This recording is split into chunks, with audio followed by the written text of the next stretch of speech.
hari ini itu Kombasnya itu bersambung dari yang minggu lalu, di mana minggu lalu itu kita bahas tentang neraka, tentang penyebab adanya neraka. Nah, minggu ini kita bakal lanjutin topik kemarin untuk dibahas lebih dalam lagi mengenai sengsara kekal. Nggak berlama-lama, kita akan mulai dengan puji-pujian yang akan dibawakan oleh Benedictus Voice. Oh, sebelumnya maaf, chatnya akan ditutup. Jadi untuk teman-teman yang memiliki pertanyaan bisa langsung chatting ke pengurus Ane. Untuk semua pertanyaan bisa di chatnya ke pengurus Ane. Terima kasih.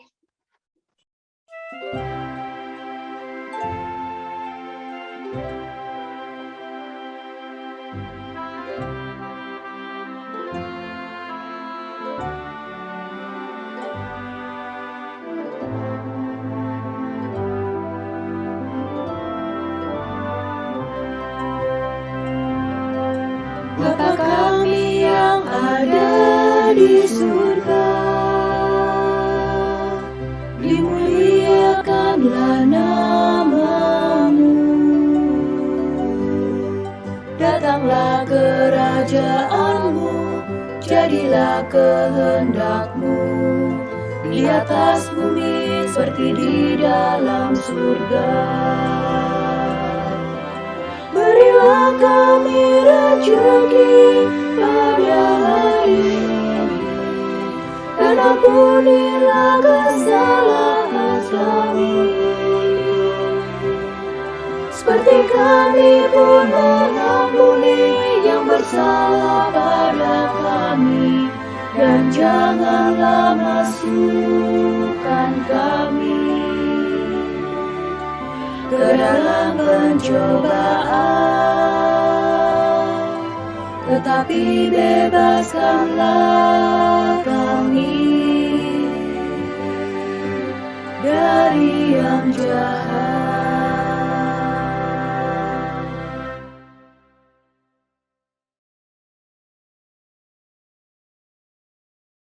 Mari teman-teman, kita bersatu dalam doa. Dalam nama Bapa dan Putra dan Roh Kudus. Amin. Selamat malam ya Bapak, terima kasih atas penyertaan-Mu sepanjang hari ini, sehingga kami boleh melakukan aktivitas kami seharian, dan sekarang kami boleh berkumpul secara online untuk mendengarkan sedikit dari firman-Mu yang akan dibawakan oleh Rama Bayu. Bapak, sertai kami selama pengajaran ini berlangsung, sehingga mata dan hati kami hanya tertuju padamu. Bahwa kami mengerti firman-Mu, dan biarkanlah hati kami terbuka untuk menerima perintah-Mu. Dan juga Bapak, kami juga berdoa untuk teman-teman kami yang belum bisa hadir pada hari ini, kiranya Engkau tetap menyertai mereka dalam kesibukan mereka masing-masing. Terima kasih Bapak atas penyertaan-Mu, hanya dalam nama-Mu kami berdoa dan mengucap syukur. Amin. Dalam nama Bapa dan Putra dan Roh Kudus. Amin. Terima kasih untuk Benedictus Voice dan Gaby untuk doanya. Silahkan Rama Bayu, udah siap mulai? Sudah siap, Tante JJ. Oke Rama, silahkan waktu dan tempat dipersilahkan. Terima kasih. Saya mau share screen dulu ya. Sudah muncul ya, J ya? Sudah Rama. Suara terpantau bagus? Aman. Aman. Ya, teman-teman semuanya, saudara-saudari, Shalom Alaikum. Kita mau masih bicara mengenai neraka. Ini bagian yang kedua dari obrolan kita mengenai neraka. Gak tahu kenapa senang banget ngomongin neraka ya. Tapi seperti pas bagian pertama yang saya bilang, kalau kita tahu penyebabnya, kita tahu cara menghindarinya. Itu seperti yang sudah saya tampilkan waktu penyakit jantung itu ya.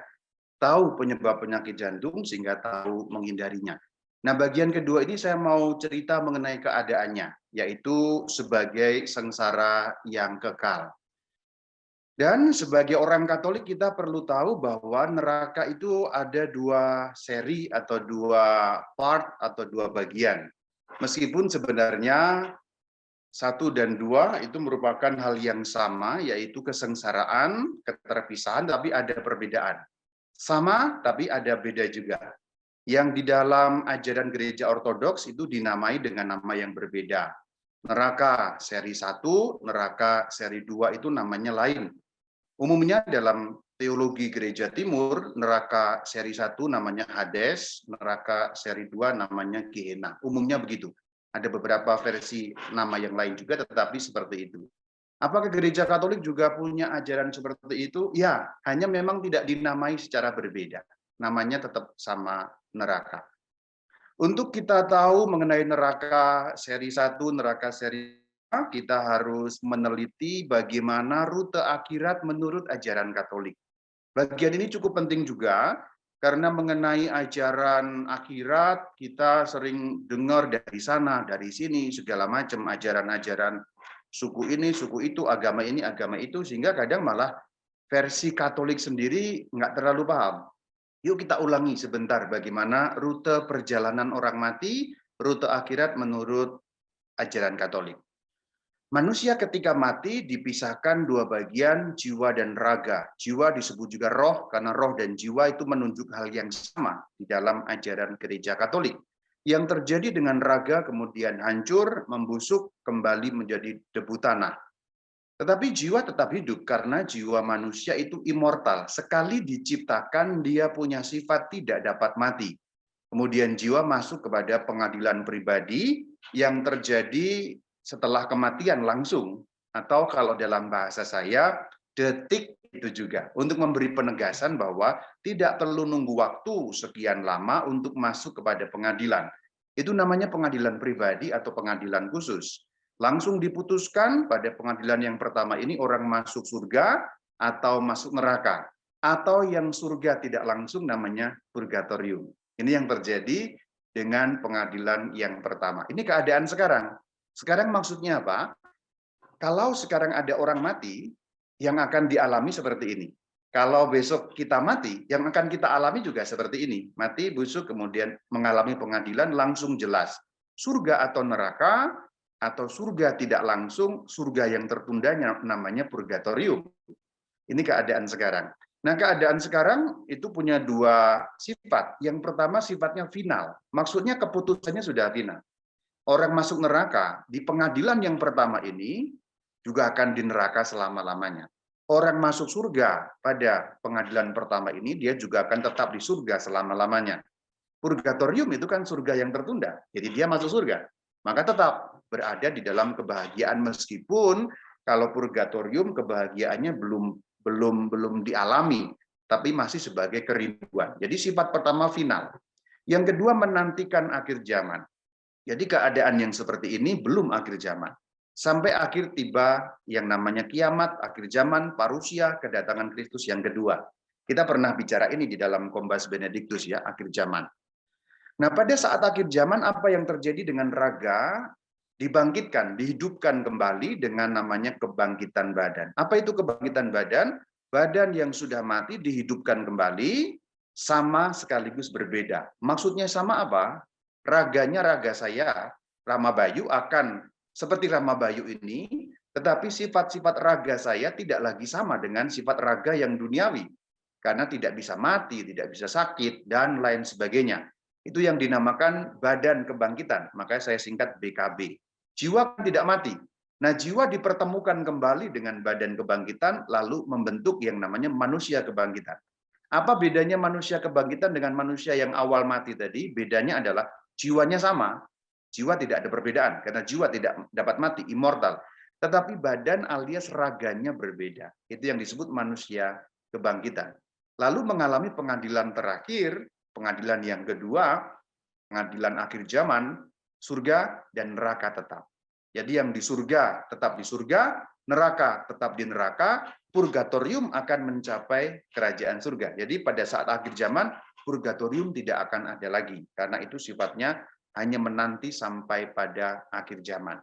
Nah, di dalam iman Kristen yang satu, kudus, Katolik, dan Apostolik, ini kan yang disebut kehidupan kekal. Jadi kalau kita ngomong dalam kredo, yang dimaksud kehidupan kekal itu bagian ini. Terutama memang menunjuk pada surga, yaitu persatuan dengan Allah.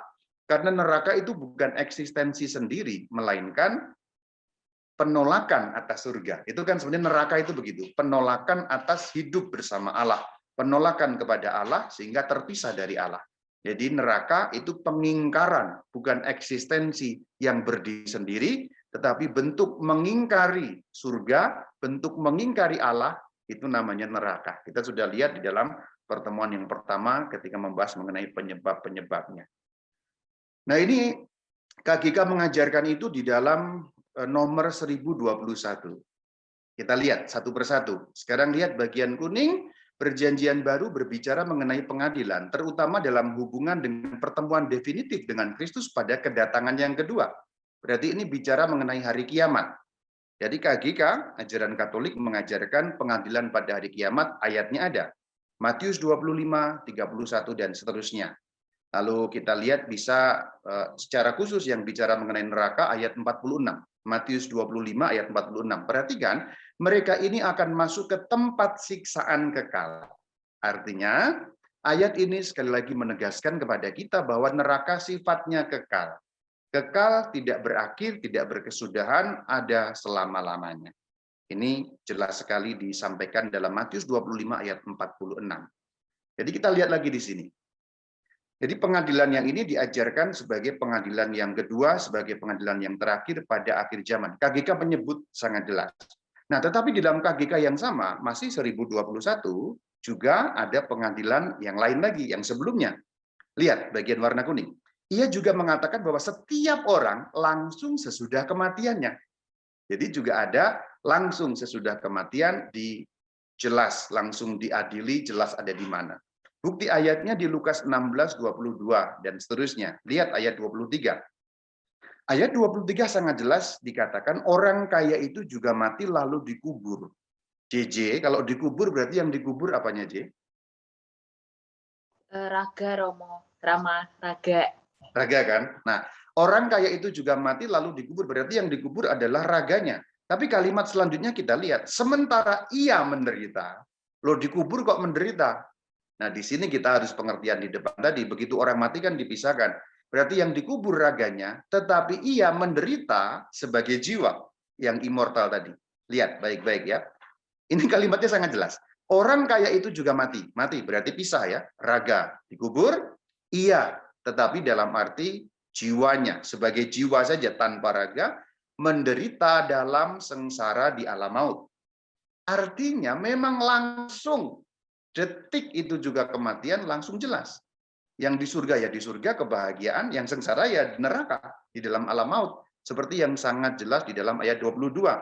Yang sebaliknya ya, Lazarus dibawa orang miskin namanya Lazarus, dibawa malaikat ke pangkuan Abraham. Mati dibawa. Yang dibawa tentulah di sini bukan seraga-raganya tetapi jiwanya. Jadi ayat-ayat Alkitab sangat jelas. Ini yang pertama tadi itu seperti itu. Yang di pangkuan Abraham berarti kebahagiaan, yang di alam maut berarti neraka. Inilah neraka session pertama sesungguhnya. Dan kalimat lanjutan di bawahnya juga sangat jelas, nasib tetap. Tetap berarti kekal tidak berubah. Ini menjelaskan bagaimana bahwa kedua pengadilan sifatnya sudah final.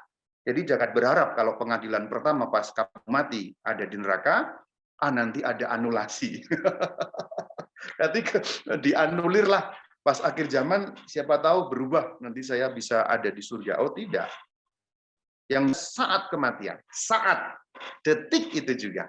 Itu kalau detik itu juga itu kalimat Rama Bayu ya, untuk memberi penekanan dari KGK 22. Maka kalau ada pengajar-pengajar yang mengajarkan bahwa nanti masih harus nunggu, rohnya itu belum kembali, masih bisa di sekitar rumah, kalau tergantung kamu rela apa enggak, kalau masih nangis-nangis terus, belum rela, dia masih berat, nanti jalannya enggak lapang.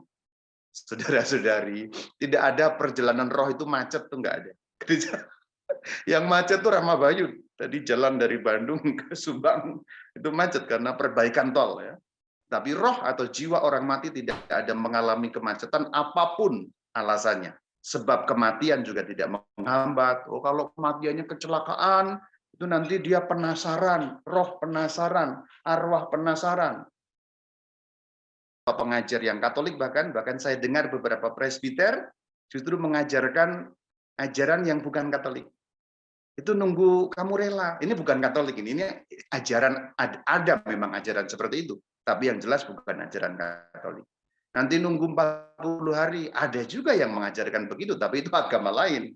kepercayaan lain, bukan kepercayaan atau iman Katolik. Jadi ini saya memberi penekanan supaya kita sekali lagi mengingat juga tema neraka mau tidak mau pasti bicara mengenai akhirat, pasti bicara mengenai orang mati, pasti bicara mengenai rute pengadilan dan lain sebagainya terkait ini. Jadi pengadilan khusus yang kita sebut di awal tadi menjadi begitu jelas. Ini yang nomor satu.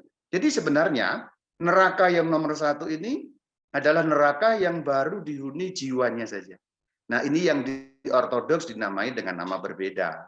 Kalau gereja Katolik ya sebenarnya secara harafiah tidak pernah memberi nama neraka atau Gehenna, tetapi pengucilan diri sebenarnya atau kutukan ya, kutukan kekal. Jadi sebenarnya istilah yang dipakai oleh gereja Katolik di dalam KGK untuk memberi nama neraka tidak harafiah neraka, tetapi pengertiannya memang neraka ya. Istilah yang dipakai adalah damnandum. Jadi kutukan kekal. Jadi tidak harafiah neraka.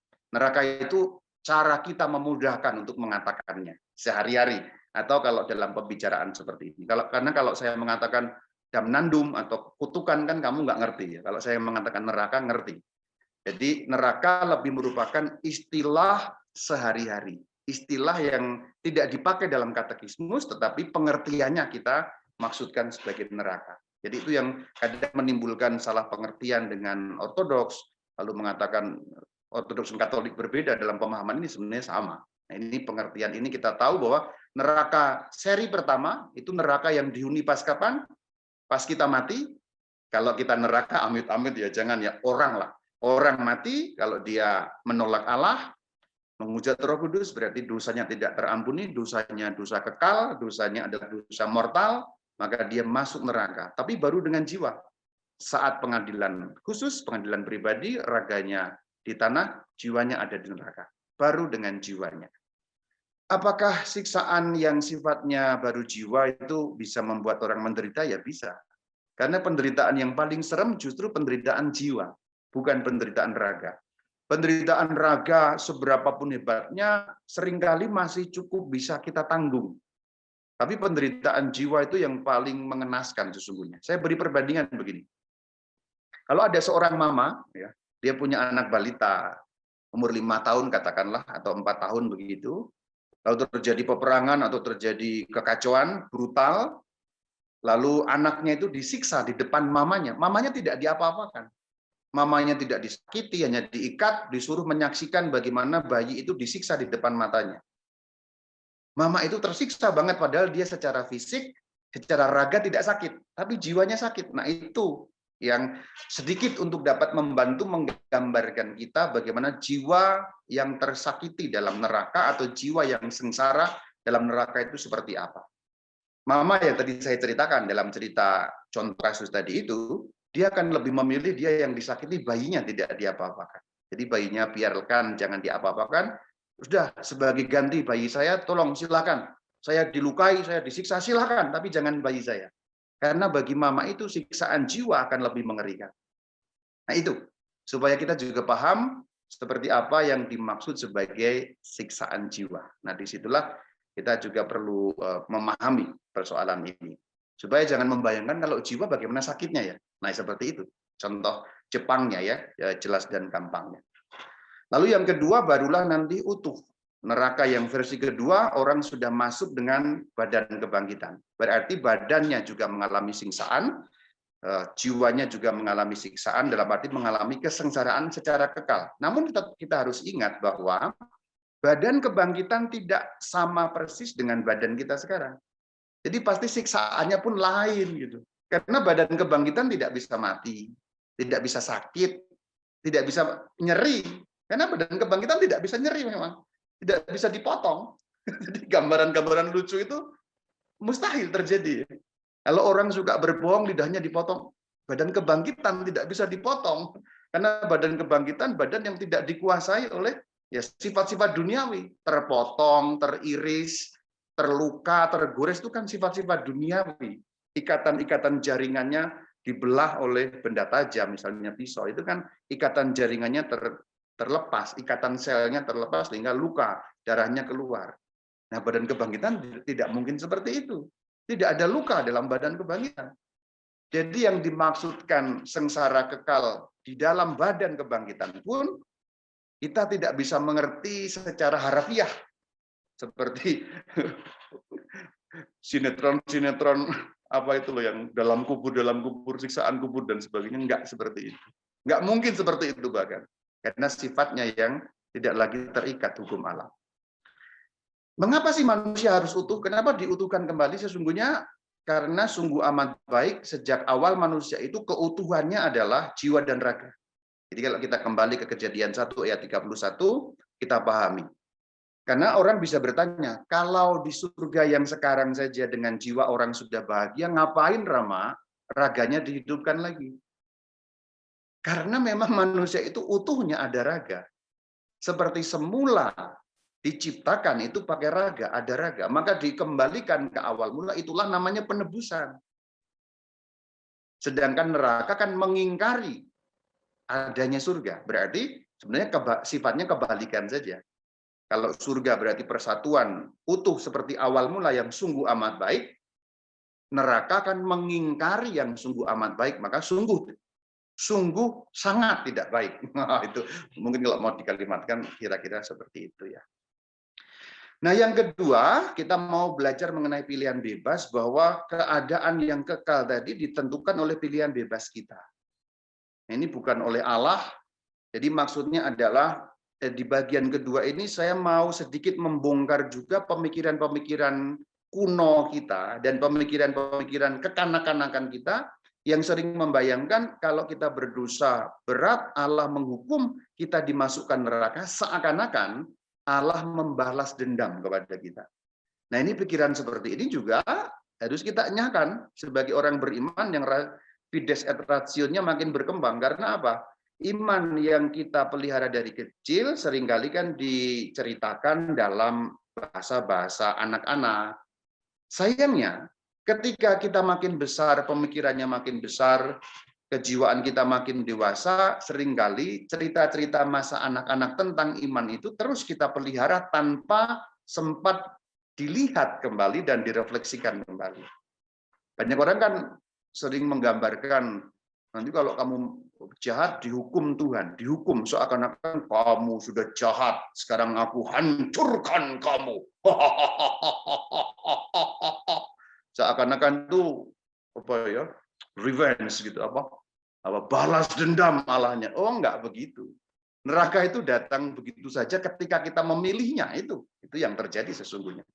Allah tidak perlu memasukkan kamu ke neraka.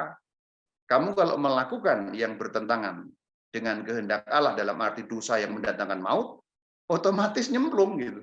Tanpa Allah menyemplungkan kamu. Kiasannya begitu ya. Ini bahasa kiasannya begitu. Jadi pilihan bebas kitalah yang menentukan neraka atau tidak itu. KGK 1033 sangat jelas. Kita lihat sekarang KGK 1033. Sekarang bagian yang warna kuning. J, tolong baca dong J, kalimat pertama J. Oke, Rama. Kita tidak dapat disatukan dengan Allah kalau kita tidak secara sukarela memutuskan untuk mencintai Dia. Ya, stop sampai di situ kalimat pertama. Kita tidak dapat disatukan dengan Allah, atau terjemahan lain, kita tidak dapat bersatu dengan Allah kalau tidak secara sukarela, berarti bebas. Sukarela berarti pilihan kita. Ya, sukarela itu kalau bahasa Latinnya dari kata voluntas. Maka kita mengenal kata volunteer dalam bahasa Inggris. Volunteer itu orang yang melakukan itu dengan sukarela. Jadi memang kata bahasa Indonesia ini kalau kita lihat akar dalam bahasa Latin lalu menjadi jelas. Voluntas kehendak. Jadi secara kehendak kita sendiri, maksudnya begitu, untuk mencintai Allah. Jadi kalau kita mencintai Allah kan bersatu dengan Allah. Bersatu atau tidaknya kita dengan Allah bergantung pada apa? Kita mencintai Allah atau tidak. Nah, itu yang terjadi. Dan mencintai Allah itu terjadi dengan sukarela, voluntas, kehendak kita memilih secara bebas. Kalimat lanjutannya. Malah kepencet. Ayo J, kalimat lanjutannya J. Tetapi kita tidak dapat mencintai Allah kalau melakukan dosa berat terhadap Dia, terhadap sesama kita, atau terhadap diri kita sendiri. Ya, sekali lagi dosa berat, dosa mortal, dosa yang mendatangkan maut, dosa yang membuat kita mati. Berarti kalau kita melakukan dosa mortal, itu kita tidak cocok dengan Allah. Tidak bisa bersatu dengan Allah. Perhatikan kalimatnya. Kita tidak dapat mencintai Allah kalau melakukan dosa mortal. Karena dosa mortal berarti pengkhianatan atas cinta. Nah, begitu. Ini kira-kira sama dengan kalau kita pakai gambaran orang menikah, kamu tidak bisa disebut mencintai pasanganmu kalau kamu bersinah dengan orang lain. Itu. Otomatis kamu tidak mencintai gitu. Dengan sendirinya. Ketika kamu bersinah dengan orang lain, berarti dengan sendirinya kamu sudah tidak bisa mencintai pasangan itu. Ini gambaran dalam hidup kita sehari-hari mungkin akan lebih mudah menggambarkan seperti itu. Karena ini kalimatnya tentu abstrak ya. Berarti untuk bersatu dengan Allah syaratnya bersih dari dosa berat, dosa mortal, dosa yang mematikan. Karena hanya kalau kita tidak berdosa mortal, mencintai itu mungkin. Karena dosa mortal membuat kita unfit, ya. Tidak cocok dengan persatuan bersama dengan Allah. Seperti gambaran tadi itu. Perzinahan dengan orang lain sudah otomatis itu kehilangan cinta terhadap pasangan gitu. Ini sebagai gambaran tentu tidak 100% menggambarkan, tapi untuk memudahkan pemahaman kita saja mengenai soal ini. Dan kita sudah belajar mengenai ini ya, hubungan yang mendalam, relasi. Jadi manusia itu terikat dengan sukarela, dengan kehendak bebasnya. Lalu kalimat selanjutnya yang berdosa mortal tadi kan kita sudah belajar juga mencabut, dan itu dengan sukarela. Jadi kita harus membayangkan colokan ini kita yang colokan ini kan benda mati, tapi kalau kita kan bukan benda mati, sehingga kita bisa bebas nyolok atau nyabut, nyolok atau nyabut. Simpelnya kalau kamu nyolok, itu mencintai Allah, tidak melakukan dosa mortal, kamu nyolok, hidup. Tapi kalau kamu melakukan dosa mortal, otomatis sebenarnya karena sukarela dan bebas itu kamu nyabut, mati otomatis. Jadi sesimpel itu kan. Kalau kamu dosa mortal mencabut diri dari colokan itu, kamu mati. Bukan berarti Allah mematikan lampu kamu, tapi memang karena kamu mencabut, maka mati. Berbeda ya. Jadi neraka itu bukan karena Allah memasukkan kita ke neraka. Karena kita memilih melakukan dosa mortal, maka neraka. Kembali ke soal gambaran ini ya.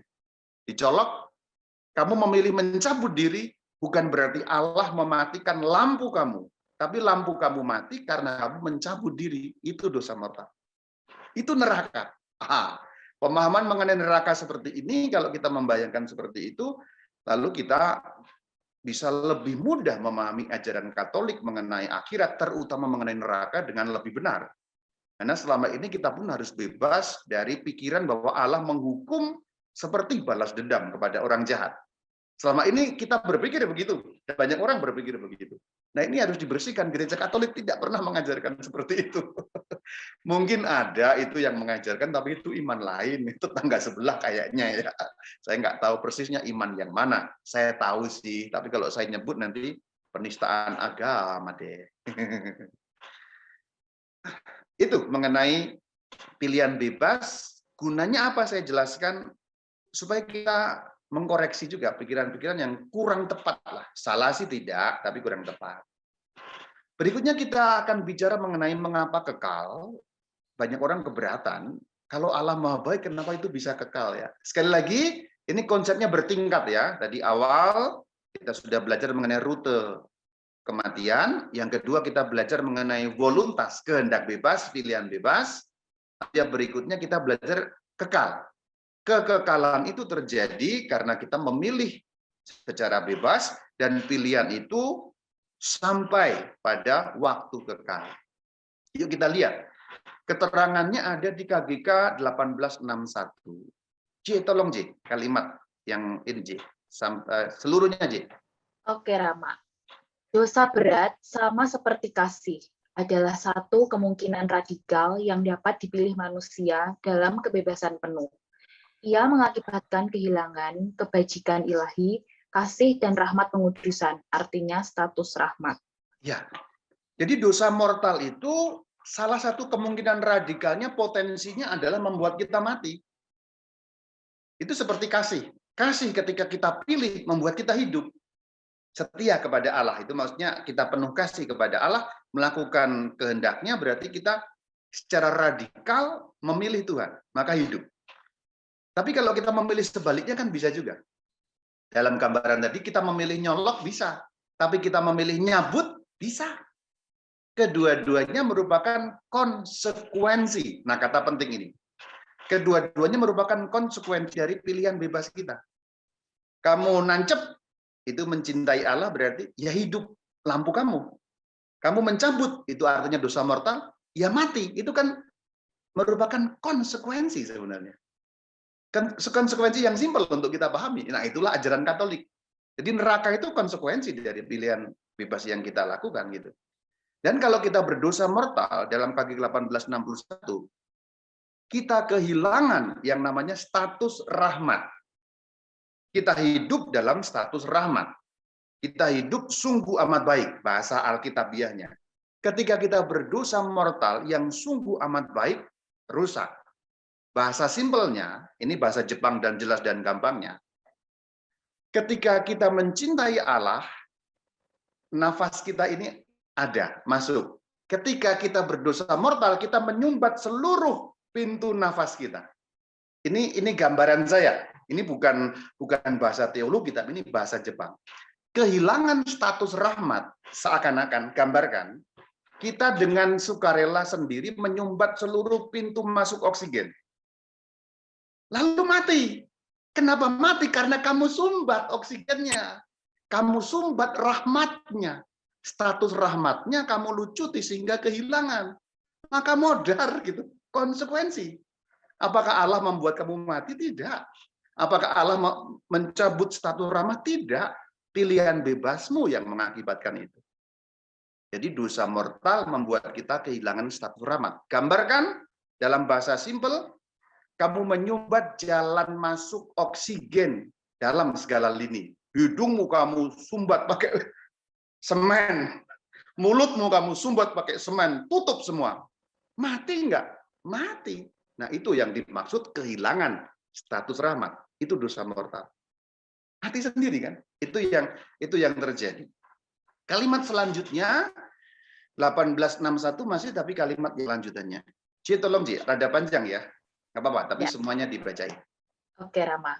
Kalau ia tidak diperbaiki lagi melalui penyesalan dan pengampunan ilahi, ia mengakibatkan pengucilan dari kerajaan Kristus dan menyebabkan kematian abadi di dalam neraka, karena kebebasan kita mempunyai kekuasaan untuk menjatuhkan keputusan yang definitif dan tidak dapat ditarik kembali. Nah, di sini KGK masih bicara mengenai perbaikan atas kesalahan tadi itu. Selama kita masih ada di dunia ini. Jadi sebenarnya dosa mortal apapun itu bisa diperbaiki dalam arti dengan pengampunan Tuhan ketika kita menyesal, pertobatan, mohon ampun, kita yang mati dihidupkan kembali, batal ke neraka. Tetapi keputusan definitif itu tidak bisa berlaku kalau kita sudah melewati pintu kematian. Kita lihat, dalam KGK 393 menjadi jelas, juga dalam keterangan Bapak Gereja Yohanes Damaskenus. Nanti kita akan lihat keterangan khusus Yohanes Damaskenus itu dalam kalimat selanjutnya, tapi saya mau minta tolong Cici untuk membaca sampai kata tidak dapat diampuni. Yang kutipan dalam tanda petik nggak usah dibaca dulu. KGK 393. Oke, Rama. Karena sifat tetap keputusan mereka yang tidak dapat ditarik kembali dan bukan karena kekurangan belas kasihan ilahi yang tidak terbatas, maka dosa para malaikat itu tidak dapat diampuni. Oke, J. Tanyain J nih. Ini mengenai apa di sini? 393 bicara mengenai apa? Malaikat yang jatuh ya? Yes, betul. Memang kalau Kombas Benediktus itu langsung ditanya langsung tahu. Jadi ini saya mengutip mengenai malaikat untuk memberi perbandingan bahwa malaikat yang jatuh mereka berdosa secara tetap. Lihat bagian atas yang warna kuning, sifat tetap. Sekali itu diputuskan mereka berdosa melawan Allah yang berarti dosa mortal, maka sifatnya tetap tidak dapat berubah. Kenapa? Karena para malaikat berada di dalam waktu kekal.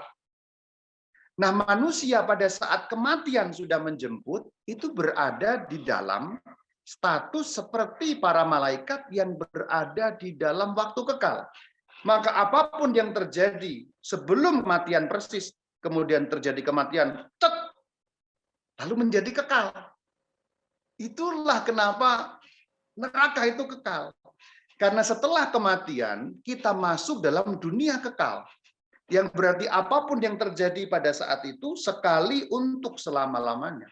Karena memang sifatnya kekal.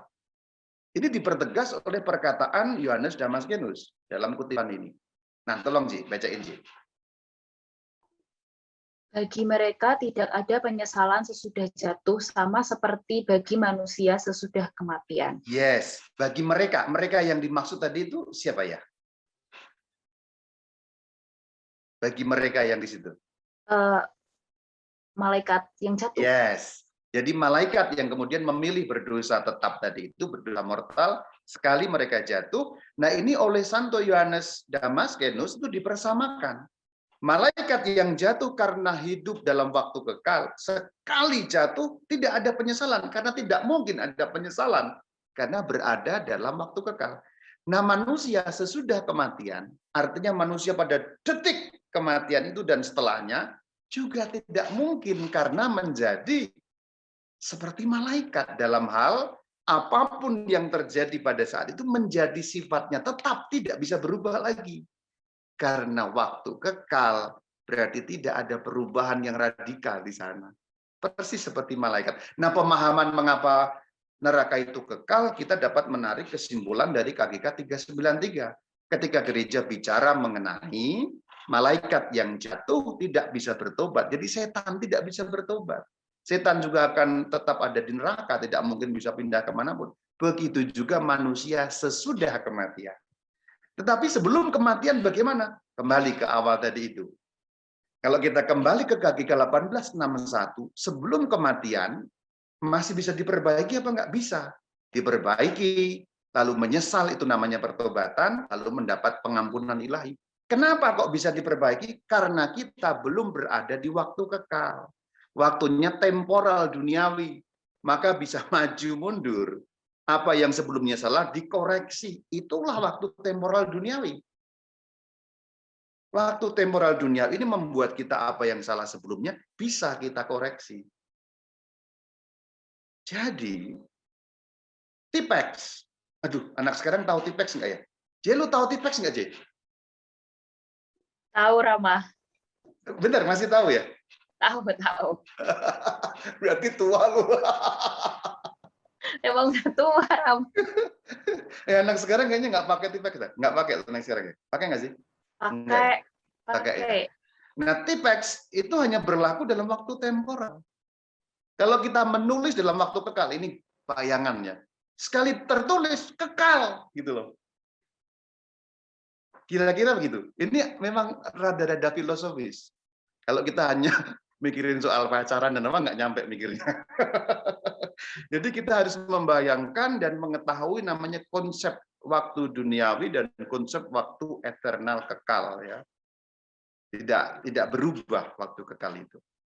Sementara belum kita mengalami kematian, disitulah saatnya kita bisa memperbaiki, sehingga tidak kekal. Sebelum saat kita mengalami kematian, berarti kita belum masuk waktu kekal, sehingga apapun yang kita berbuat, masih bisa ditarik kembali, dikoreksi kembali.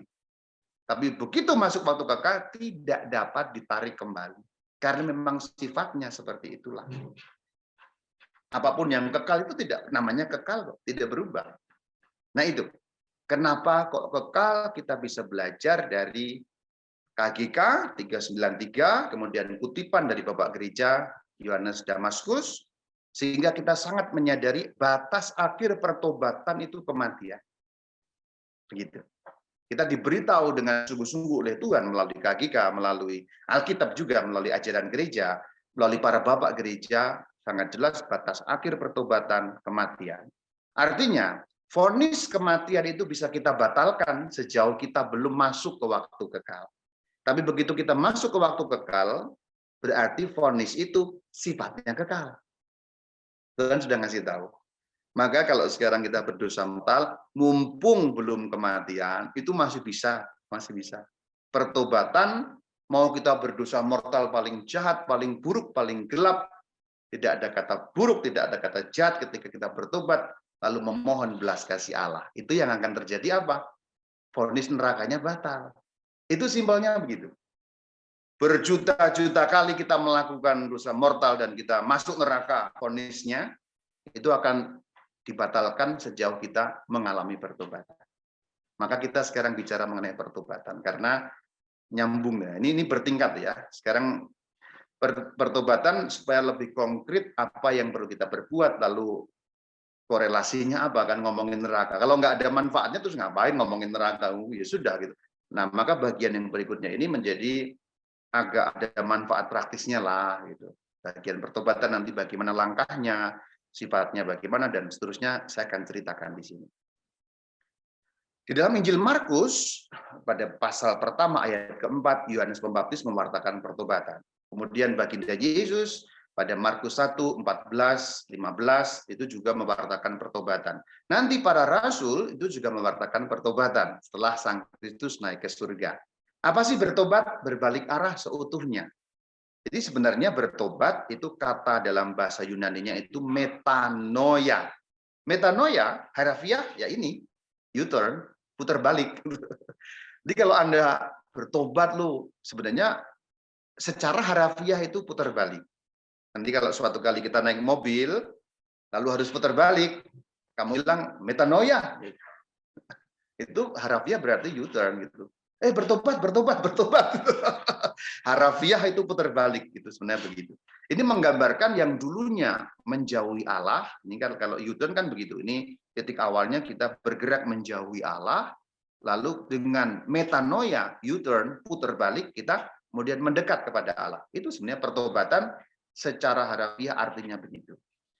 Dalam gereja Katolik dikenal dua macam pertobatan. Pertobatan pertama itu sebelum pembaptisan.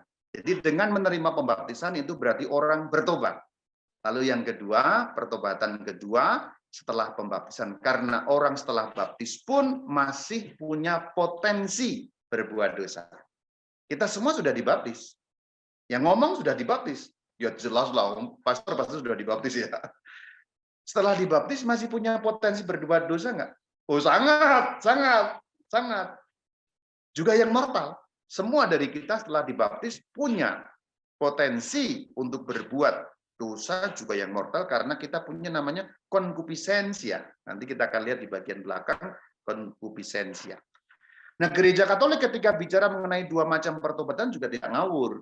Ini berdasarkan KGK 1429 dari Bapak Gereja Ambrosius. Tolong J. Santo Ambrosius mengatakan tentang dua macam pertobatan. Dalam gereja ada air dan air mata. Air pembaptisan dan air mata pertobatan. Ya, Santo Ambrosius mengatakan dua macam pertobatan dengan satu simbol, air dan air mata. Air berarti melambangkan pembaptisan, air mata itu pertobatan. Nah ini simbolik ya. Kalau orang menyesal kan biasanya pakai nangis-nangis ya. Aku dosa kan nangis. Nangis-nangis. 3 hari kemudian lupa dia.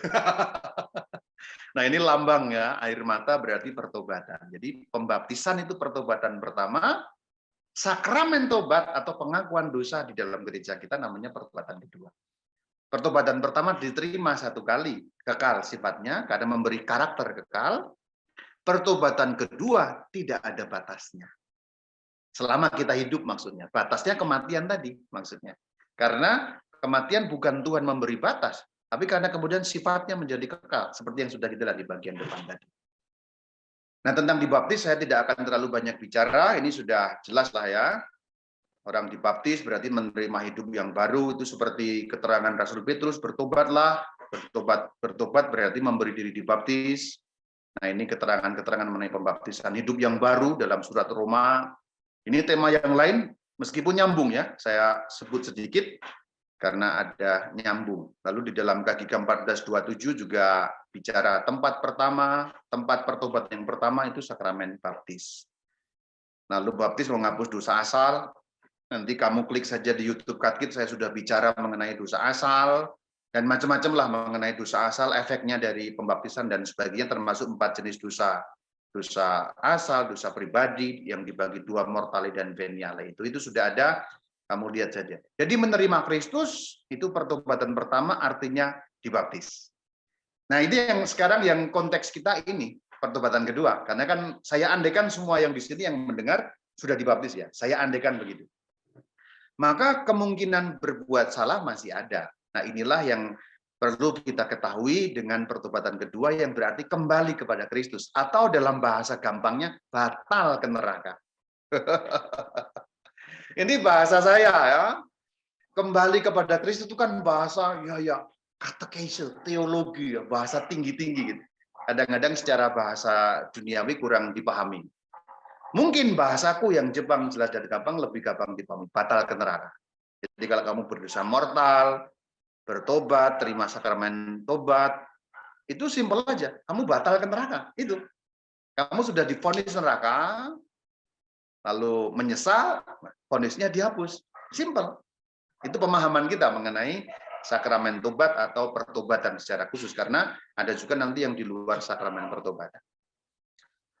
Nah, ini tadi yang saya sebut sebagai konkupisensia, KGK 1426. Setelah dibaptis, orang masih punya kecenderungan atau potensi berbuat dosa. J, tolong J, kalimatnya 1426 KGK ya. Namun kehidupan baru yang diterima dalam inisiasi Kristen tidak menghilangkan kerapuhan dan kelemahan kodrat manusiawi, dan juga tidak menghilangkan kecenderungan kepada dosa yang dinamakan konkupisensia. Ya, konkupisensia atau konkupisensi kalau dalam bahasa Indonesia. Konkupisensia atau kecenderungan berbuat dosa. Jadi kalau kita dibaptis, yang dihapuskan tuh, yang dihilangkan tuh apa? Dosa asalnya. Lalu kemanusiaan kita diubah apa tidak? Tidak. Dalam arti kita masih punya kodrat manusia yang punya keinginan, punya kehendak, punya kepengenan. Dan namanya kepengenan itu kan bisa yang baik dan yang buruk. Yang enak, yang berarti berdosa. Dan lain sebagainya. Itu yang dimaksud kodrat manusiawi. Jadi kalau kita dibaptis, memang hilang dosa asalnya. Vonis nerakanya hilang. Tetapi sebagai manusia, kita masih punya kerapuhan itu. Jadi gereja mengajarkan dengan sangat jelas. Dalam KGK 1426. Inisiasi Kristen, dalam hal ini baptisan yang kita bicarakan, tidak menghilangkan kerapuhan. Kita masih tetap rapuh. Kita masih punya kepengenan-kepengenan tertentu yang boleh jadi di antara kepengenan itu ada yang berpotensi mortal. Nah, gitu. Kelemahan kodrat manusiawi. Tidak menghilangkan kecenderungan namanya konkupisensia. Bahasa Latin konkupisensia. Kerapuhan yang membuat kita cenderung berbuat dosa. Karena masih manusia. Masih manusia berarti masih terikat dengan yang namanya, bahasa Sundanya sir rasa pikiran ya, cipta rasa karsa, keinginan, kehendak, kepengenan dan lain sebagainya itu. Masih pengen ini dan itu, kedagingan kita itu.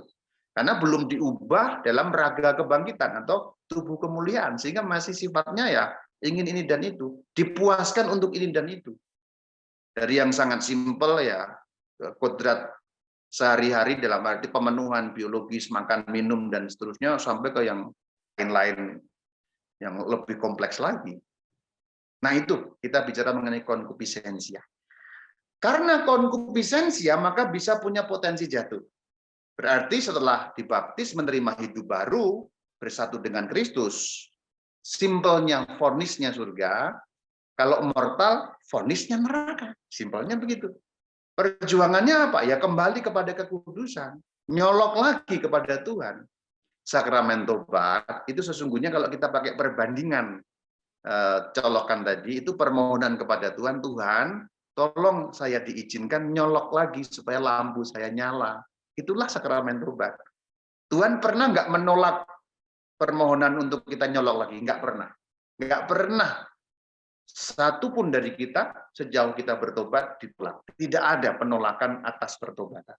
Tapi memang kita dikasih tahu, sebelum waktu kekal ya, nah itu. Sebelum waktu kekal ya, nah itu. Itu penting sekali, sebelum waktu kekal. Nah, KGK 1428 memberi penegasan. Pertobatan yang kedua, ini lebih hanya istilah saja ya. Nah, ini kembali ke sini ya, colokan tadi itu. Kita sudah sering bicara mengenai ini, venial, terluka, terputus. Nah, kalau mortal terputus, sakramen tobat berarti Tuhan tolong, saya nggak bisa nyolok lagi. Karena yang bisa nyolokin kan hanya Tuhan. Tuhan kan sumber hidup. Please Tuhan, saya dicolokin lagi. Nah, sama Tuhan diambil, dicolokin lagi. Itulah sakramen tobat. Simpelnya begitu pemahaman-pemahaman kita. Sakramen pengakuan ya. Sakramen tobat, sakramen pengakuan, pengakuan dosa itu hal yang sama ya. Saya baca 18:56. Karena dosa mortal merusak prinsip hidup dalam kita, yaitu kasih, maka membutuhkan usaha baru dari kerahiman Allah. Artinya, kalau kita mencabut diri dari colokan ini, yang sanggup mengembalikan hanya Tuhan. Gerak kita sendiri nggak bisa, karena kita bukan pemilik kehidupan. Kalau kita mati, yang sanggup menghidupkan Tuhan. Itu yang disebut kerahiman Allah. Nah, disinilah Kristus bekerja itu di sini. Orang memahami penebus, saya menyimpang ya, supaya semakin tahu mengenai penebusan Kristus ya. Apa gunanya penebusan Kristus? Ini di sini nih, ketika kita dosa mortal. Simpelnya begini, supaya kamu makin paham kenapa Kristus menebus kita dan apa nilai pentingnya penebusan Kristus. Kalau tanpa penebusan Sang Kristus, sekali kita berdosa mortal, mampus kita, masuk neraka. Kenapa? Karena tidak ada kerahiman. Nah, karena Sang Kristus menebus kita dengan darahnya, maka tiap kali, bahkan berkali-kali kita berdosa mortal, kita bisa dicolok kembali oleh Allah. Karena kerahiman Allah nyata dalam penebusan oleh Sang Kristus itu. Harusnya kita yang mati digantikan Kristus gitu loh. Mortal ini yang modar kita, Kristus menggantikan. Disinilah pentingnya penebusan Sang Kristus. Simpelnya, tanpa Sang Kristus menebus, semua manusia di muka bumi ini sekali berdosa mortal, mati. Selesai. Tapi karena Sang Kristus menebus, berjuta-juta kali kita berdosa mortal, kalau kita mohon pengampunan, tersedia hidup itu. Dari mana? Hidupnya Sang Kristus. Penebusan itu namanya. Banyak orang tuh gagal memahami penebusan, dikira itu langsung pokoknya ditebus beres gitu. Enggak ada neraka lagi. Bukan itu gitu. Ini artinya. Nah, ini semoga kita juga sembari ngomongin neraka, sembari memperdalam pemahaman mengenai penebusan Sang Kristus. Lalu bagian terakhir mengenai sakramen ini, saya mau mengutip dalam surat Korintus 2 Korintus pada pasal yang kelima ayat 20 bahwa sakramen ini bukan buatan gereja Katolik. Sakramen ini sudah ada landasannya dalam Alkitab. Tolong Ji, bacain Ji. 2 Korintus 5 ayat 20. 2 Korintus 5 ayat 20. Jadi kami ini adalah utusan-utusan Kristus. Berilah dirimu didamaikan dengan Allah. Yuk ngemeng-ngemeng dikit Ji. Kaminya siapa tuh? Kaminya para rasul. Yes, memang luar biasa loh. Kalau Kombes Benediktus itu cepat dan benar gitu. Kalau kelompok yang lain saya tanya ini kaminya siapa? Siapa ya Romo katanya. Hei saudara-saudari, tepuk tangan dong untuk Kombes Benediktus. Tepuk tangan yang di rumah biar semangat. Jadi kaminya para rasul. Konteks dekatnya memang Rasul Paulus, tapi ini berarti seluruh rasul dalam arti itu. Lalu berilah dirimu. Kamunya siapa Ji? Kamunya kita manusia. Ya, manusia atau ya betul, kita manusia, umat ya, kita ya. Pengikut Kristus lah begitu. Nah, Rasul Paulus mengatakan berilah dirimu didamaikan. Berarti ketika kita mau berdamai dengan Allah, berdamai berarti bertobat. Kita memerlukan utusan-utusan. Bagaimana menjelaskan ayat ini kalau ada orang yang menuduh pengakuan dosa itu ngawur, ngapain ngaku dosa kepada manusia? Perhatikan 2 Korintus 5 ayat 20. Kami ini utusan Kristus. Rasul manusia atau bukan ya, Jaya? Manusia. Romo manusia atau bukan? Manusia. Lalu bagaimana menjelaskan ayat ini ketika ada orang yang mengkritik, ngapa gereja Katolik ngawur? Berilah dirimu didamaikan. Rasul Paulus tidak mengatakan, sono berdamai sendiri. Coba, gimana tuh? Berarti gereja Katolik punya dasar enggak untuk pengakuan dosa di sini? punya. Yes. Ini jelas banget ya. Hanya memang pengkritik itu yang soal kitabiah itu memang mengatakan ngaku dosa itu langsung. Lalu bagaimana menjelaskan ayat ini kalau langsung? Kami berarti para rasul berarti manusia utusan Kristus. Berilah dirimu, kemarilah. Kami bawa ke Sang Kristus didamaikan. Berarti ada pengantarannya dong. Manusia dan Kristus, umat dan Kristus, lalu di tengahnya para rasul. Ini kan konsepnya pengakuan dosa. Umat Kristus, Romo di tengahnya, uskup di tengahnya. Sama kan? Sekali lagi saya buktikan gereja Katolik persis seperti praktek zaman para rasul. Jadi kalau yang menolak sakramen pengakuan dosa, sakramen tobat itu justru gereja yang tidak alkitabiah. Katolik ini yang alkitabiah. Ini bukan satu-satunya ayat loh.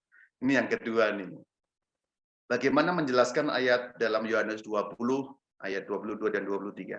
Ci, tolong dibacain semua, Ci. Yohanes 20 ayat 22. Dan sesudah berkata demikian, ia mengembusi mereka dan berkata, terimalah Roh Kudus. Jikalau kamu mengampuni dosa orang, dosanya diampuni, dan jikalau kamu menyatakan dosa orang tetap ada, dosanya tetap ada. Ya, di situ ia berarti Yesus. Itu jelas karena huruf besar. Ayat 23, Ci. Kamunya siapa di situ yang dimaksud?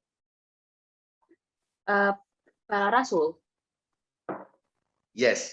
Ayat 23, kamunya para rasul. Berarti kamu mengampuni dosa orang. Berarti pengampunan diberikan oleh manusia atau Tuhan Yesus dalam konteks ayat 23?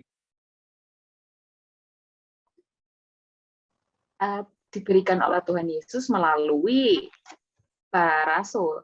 Iya, tapi dalam hal yang kelihatan berarti manusianya mengampuni kan? Lihat. Jika kamu mengampuni dosa orang, tentu kuasa pengampunannya Tuhan Yesus. Kuasanya. Karena ayat 22, terimalah Roh Kudus. Berarti kuasanya dari Tuhan Yesus. Tetapi cara menjalankannya langsung atau tidak ini? Langsung oleh Tuhan Yesus atau diwakilkan kepada manusia? Diwakilkan kepada manusia. Aha, berarti gereja Katolik salah ya, C ya? Enggak dong, bener. Aha, gitu. Jadi bagaimana menjelaskan ayat ini? Kalau kamu mengampuni dosa orang, dosanya diampuni. Kamu manusia. Jadi pengampunan dilakukan oleh manusia. Jadi di sini kita belajar membedakan kuasa pengampunan dan cara menjalankan pengampunan. Kuasanya dari Tuhan. Secara praktis dijalankan oleh manusia yang diberi wewenang. Ini para rasul. Nyambung kepada pengganti rasul. Uskup itu pengganti rasul. Pengganti rasul dipercayakan kepada presbiter. Sejak semula, sejak zaman para rasul. Saya ini presbiter. Jadi kalau saya di ruang pengampunan, aku melepaskan engkau, ada ayatnya. Jadi yang keluar-keluar di sana sini, yang gereja Katolik ngarang itu, dia yang ngarang, saudara. Karena gereja Katolik justru alkitabiah. Sekali lagi, saya justru menunjukkan bagaimana alkitabiahnya gereja Katolik. Oke, ini sebenarnya tema lain, tema tentang sakramen. Kapan-kapan kita bahas lebih detail. Saya hanya mau mengatakan, untukmu yang malam ini juga masih ragu-ragu atau masih punya pendapat atau masih keberatan dengan pengakuan di hadapan manusia, simak ayat-ayat ini dan kiranya jika masih berkeras kepalamu atau hatimu, Tuhan lunakkan, Tuhan lembutkan untuk mendengarkan firman-Nya seperti seorang murid mendengar gurunya lalu mengatakan, oh ya kalau begitu gereja Katolik benar. Besok saya terima sakramen roh. Saya sudah ditobatkan.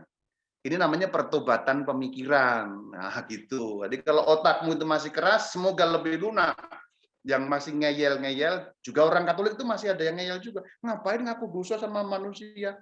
Sama Rama Bayu lagi, dosanya dia lebih banyak kan? Nah ini bagaimana menjelaskan ayat-ayat ini. Ini kita tinggalkan, karena bukan tema kita.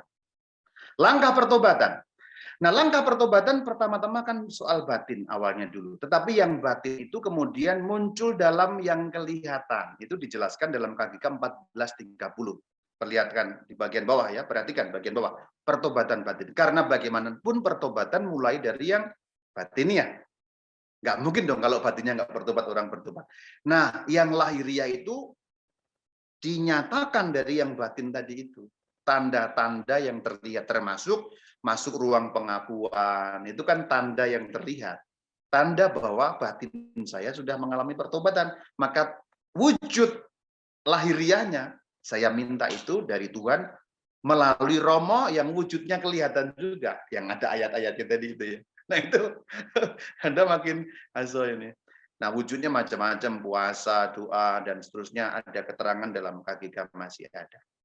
Saya langsung pada 3 langkah tobat. Dalam bahasa saya, mengaku salah, mohon ampun, memperbaiki diri.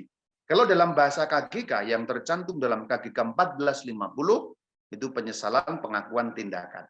Tapi itu boleh juga penyesalan, pengakuan, tindakan. Hanya ini lebih abstrak bahasanya KGK. Tidak salah, memang yang benar ini. Tapi saya bahasakan dalam bahasa yang lebih praktis, ngaku salah, minta ampun, perbaikan. Inilah langkah pertobatan. Karena pertobatan pasti diakui dari ngaku salah. Orang yang tidak bisa mengaku salah, tidak mungkin bertobat. Karena pertobatan diawali dari menyadari keadaanku yang salah. Jadi latihan pertobatan sesungguhnya adalah latihan bisa minta maaf ketika kita salah. Orang yang dalam kehidupan sehari-hari sulit mengakui kesalahan, saya tidak mengatakan klaim pasti begitu, tetapi kemungkinan pertobatannya kurang terlatih. Bukan nggak bisa bertobat, bisa, tapi kurang terlatih. Karena sesungguhnya pertobatan kita nyambung kepada Tuhan itu dilatih di dalam hidup kita sehari-hari. Kalau kamu suami istri pasangan bisa gampang meminta maaf dan mengakui salah tanpa ego, tanpa gengsi, sesungguhnya itu latihan pertobatan. Kayaknya simpel ya. Wah, tadi saya udah salah gini-gini. Nah, itu mengaku salah. Langkah pertama dan pintu masuk pertobatan, ngaku salah. Tanpa orang bisa ngaku salah, nggak mungkin ada pertobatan. Nggak mungkin. Yang ada adalah pembelaan diri, excuse, dan macam-macam. Atau justru menunjuk salahnya orang lain. Karena ada juga orang masuk ruang pengakuan, dia mengaku dosa, tapi sesungguhnya mengakukan dosa orang lain. Gitu. Saya telah berdosa, tidak sabar kepada suami. Ya habisnya gimana ya Romo? Suami saya kan, lalu dia cerita kejelekan suaminya. Umpamanya, saya ngarang sih itu. Nggak pernah dengan dosa begitu, tapi saya ngarang saja. Bahwa pengaku salah itu langkah pertama. Ini langkah pertobatan. Dan kemudian mohon ampun, karena kalau sudah mengaku salah namanya menyesali.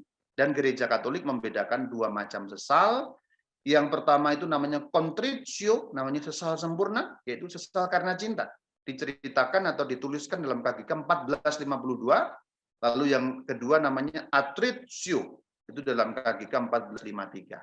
Penyesalan sempurna itu penyesalan karena cinta kepada Allah. Aku salah, aku berdosa, aku menyesal karena aku mencintai Tuhan, berarti kesalahanku mengkhianati cinta itu. Tuhan begitu baik, aku sudah berbuat yang mengkhianati. Nah itu namanya contritio, sesal sempurna. Alasannya murni karena cinta kepada Tuhan. Wujud konkretnya bagaimana ya? Ya rada sulit dibayangkan sih, tapi kita secara intuitif bisalah menggambarkan. Yang kedua, attritio ini yang umumnya kita mengalami. Sesal tidak sempurna. Itu dari rasa takut ya. Kita baca saja. Kita yang lebih manusiawi yang 1553 ini. C, tolong C. Attritio C. Yang dinamakan penyesalan tidak sempurna atau attritio dari renungan mengenai kejijikan dosa atau dari rasa takut akan hukuman abadi atau siksa-siksa lain yang mengancam pendosa, penyesalan karena takut. Iya, jadi perbedaannya satu karena cinta, yang kedua karena takut. Takutnya bisa apapun loh ya. Bisa takut nanti waduh di neraka gimana, bisa takut aduh nanti kalau ketahuan. Takutnya macam-macam tapi karena takut. Umumnya kita kok ada di sini umumnya. Ya kalau Anda yang rada-rada kudus punya corona, punya hollow itu ya kemungkinan contritio. Tapi kok kayaknya feeling saya kebanyakan dari kita attritio. Ya nggak apa-apa kalau attritio. Lalu yang bagian terakhir itu silih. Oh ya, sebentar. Mengenai contritio tadi, sesal sempurna itu sudah mendapatkan pengampunan bahkan sebelum terima sakramen. Saya bacakan ya. Penyesalan yang demikian maksudnya adalah penyesalan sempurna karena cinta, contritio tadi, mengampuni dosa ringan juga mendapat pengampunan dosa berat apabila dihubungkan dengan niat secepat mungkin melakukan pengakuan sakramental. Jadi maksudnya begini, dalam bahasa simpel. Ketika Anda bisa mengalami contritio, sesal karena cinta, lalu malam ini misalnya berdosa mortal, lalu bisa menyesali dengan sesal sempurna. Tapi karena sudah malam, besok pagi sambil misa pagi saya akan terima pengakuan dosa. Tapi ternyata jam 12 Anda mati. Itu berarti sudah mendapat pengampunan atas dosa mortal tanpa masuk ruang pengakuan karena sudah memiliki contritio, sesal sempurna dan sudah berniat untuk mengaku dosa secepat mungkin. Besok pagi kan cepat berarti. Besok pagi pokoknya saya akan datang ke Romo pengakuan dosa. Ternyata sebelum terjadi jam 12 malam Anda mati padahal berdosa mortal. Tapi karena contritio, Tuhan mengatakan melalui gerejanya itu pengampunan atas dosa mortal. Jadi ada juga pengampunan tanpa sakramental, tanpa sakramen, tetapi memang syaratnya adalah sesal sempurna. Begitu. Sementara kalau yang atritio, sesal tidak sempurna, belum atau tidak ada di situ ya.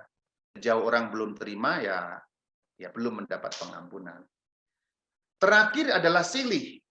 Simpelnya begini, dosa ketika kita diampuni, kerugiannya kan belum dipulihkan. Maksudnya kalau kita berdosa yang merugikan sesama, lalu kita mengaku dosa kita diampuni, tetapi kerugian kepada sesama kan belum terpulihkan.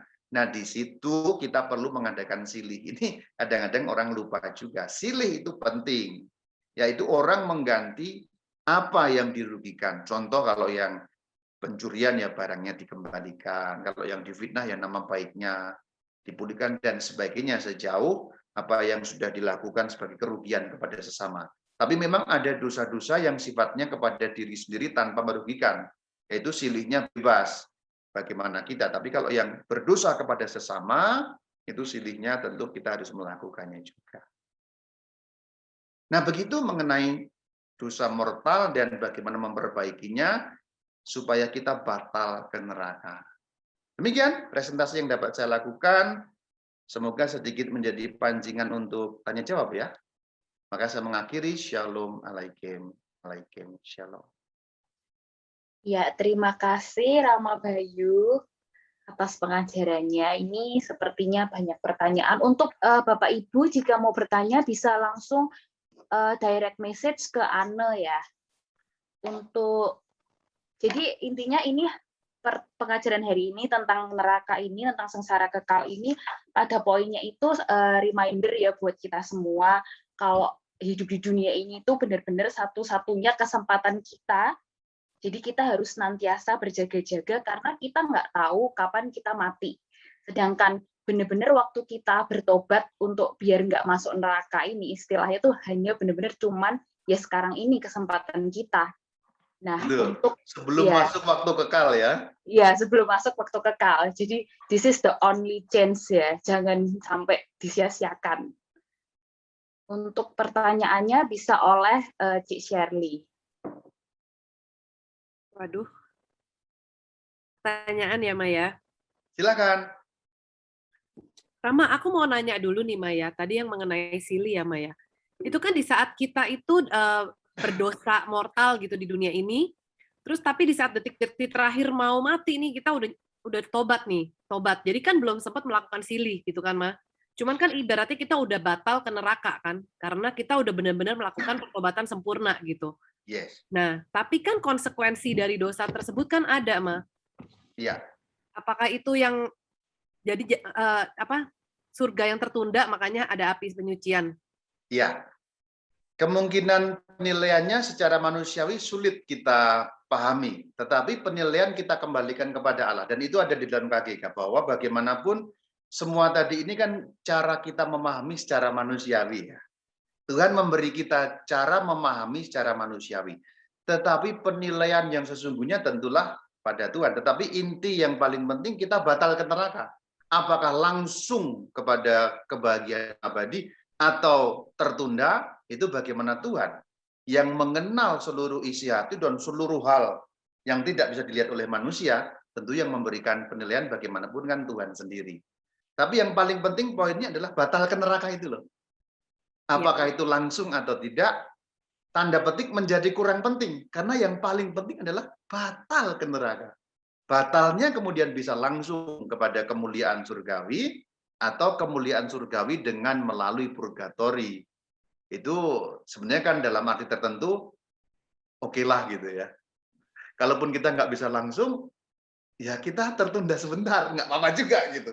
Karena kan poinnya ketika kita ngomong neraka adalah bagaimana menghindari neraka. Seperti juga kita ngomongin tentang serangan jantung, yang penting nggak kena sakit jantung gitu. Itu dalam arti itu ya, kita mengacu pada pertemuan pertama. Jadi apakah akan langsung ke surga? Bisa jadi. Apakah akan tertunda? Bisa jadi. Karena penilaian terhadap segala sesuatu yang tidak bisa dilihat oleh manusia kan memang pada Tuhan sendiri. Dan itu gereja mengajarkan itu. Bagaimanapun kita bisa menilai secara manusiawi dan memang Tuhan beri perangkat kita untuk nilai ya. Gereja ngajarin kita menilai begini-begini, tapi bagaimanapun penilaian yang terdalam tidak bisa kita jangkau. Nah itu Tuhan. Poinnya yang paling penting batal ke nerakanya itu dulu ya. Urusan langsung apa enggak nanti dululah gitu. Iya, karena itu menjadi perdebatan juga sama kepercayaan lain. Kalau misalnya, kok enak banget sih habis dosa begitu ngebunuh orang, dosa berat, tapi kok begitu tobat langsung bisa masuk surga. Itu sih sebenarnya. Ya, saya mau menjawab. Kepercayaan lain mendebat begitu atau keberatan karena memahami bahwa pertobatan hanya soal berkata-kata saya bertobat. Tidak. Orang bertobat itu kan keseluruhan jiwanya berbalik. Bukan hanya soal, saya minta maaf, saya sudah salah, saya tidak mau mengulangi. Itu bertobat atau bukan? Itu belum bertobat. Jadi sebenarnya ada hal yang tidak dihitung. Kalau orang melihat enak banget ya, kalau kita bertobat kemudian langsung dibatalkan nerakanya. Apa dulu pertobatannya? Pertobatan itu tidak hanya sekedar saya tidak mau mengulangi lagi, tapi berbalik seluruh jiwa, hati, segalanya kita. Lalu melihat apa yang sudah kita lakukan dalam kejijikan tadi yang sudah kita bahas tadi ya di depan tadi. Jijik terhadap dosa dan seterusnya. Jadi kalaupun mulut kamu mengatakan saya menyesali apa yang sudah saya lakukan, tapi hati kamu oh, enak juga kok, seneng kok, apa-apa ngapain. Kan selingkuh itu juga happy kok.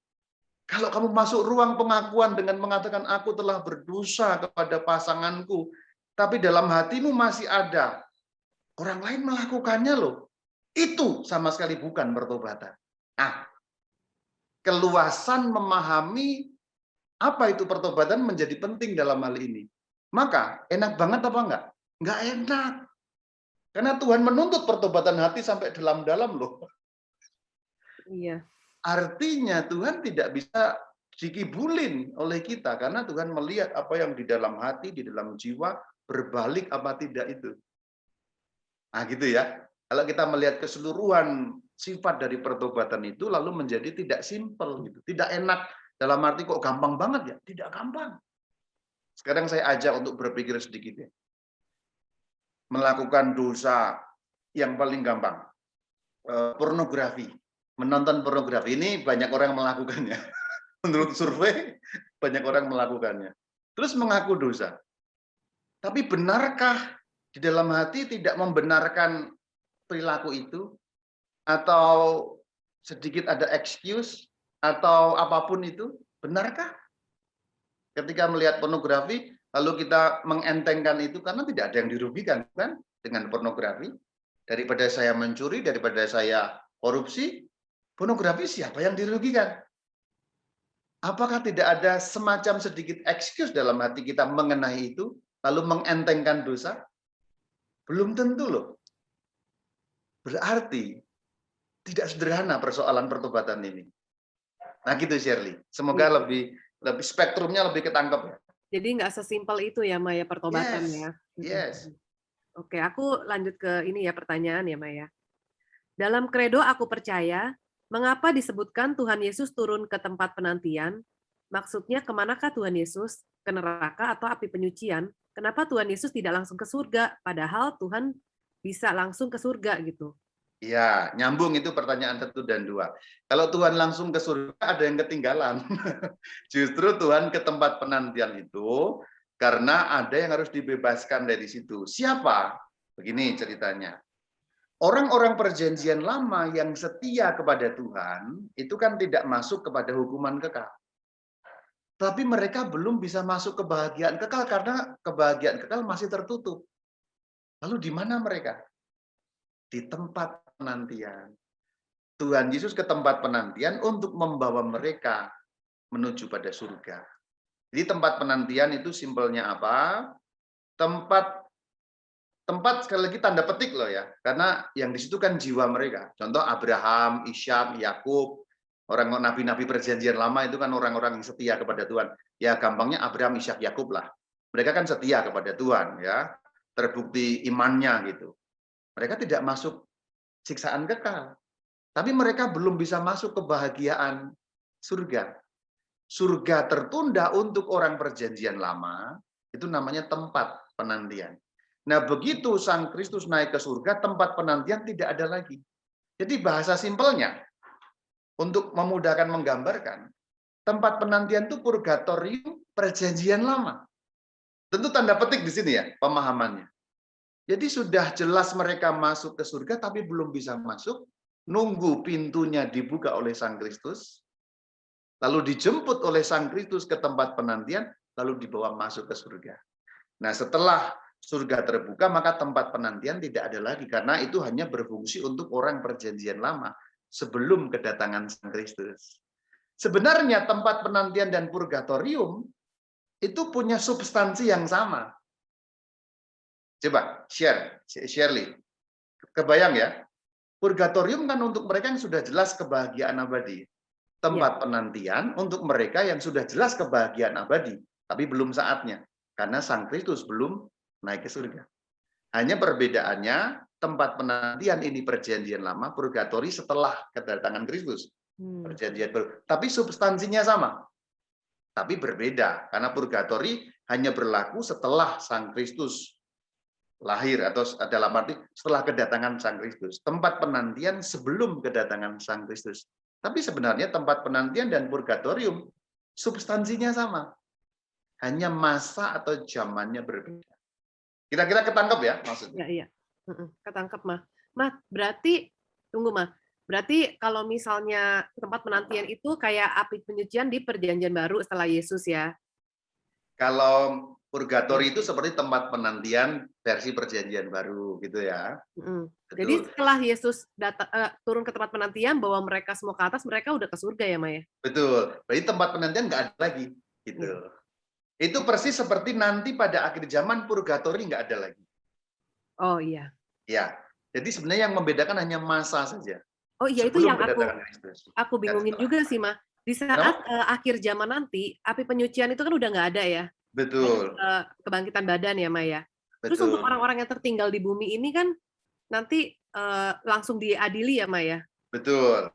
Pada saat hari kiamat itu. Iya. Nah, terus untuk orang yang benar tapi masih ada dosa kecil yang memang biasanya melalui api penyucian, itu kemana? Yang venial ya, venial sins ya. Iya, venial. Ini menarik pertanyaan kamu. Kan berarti mereka tidak ada waktu untuk pembersihan gitu kan? Iya. Tidak ada waktu untuk pembersihan itu kalau kita menggunakan kategori waktu temporal duniawi. Oh. Ini agak filosofis. Kalau mikirnya hanya soal capek, nggak akan nyampe pikirannya.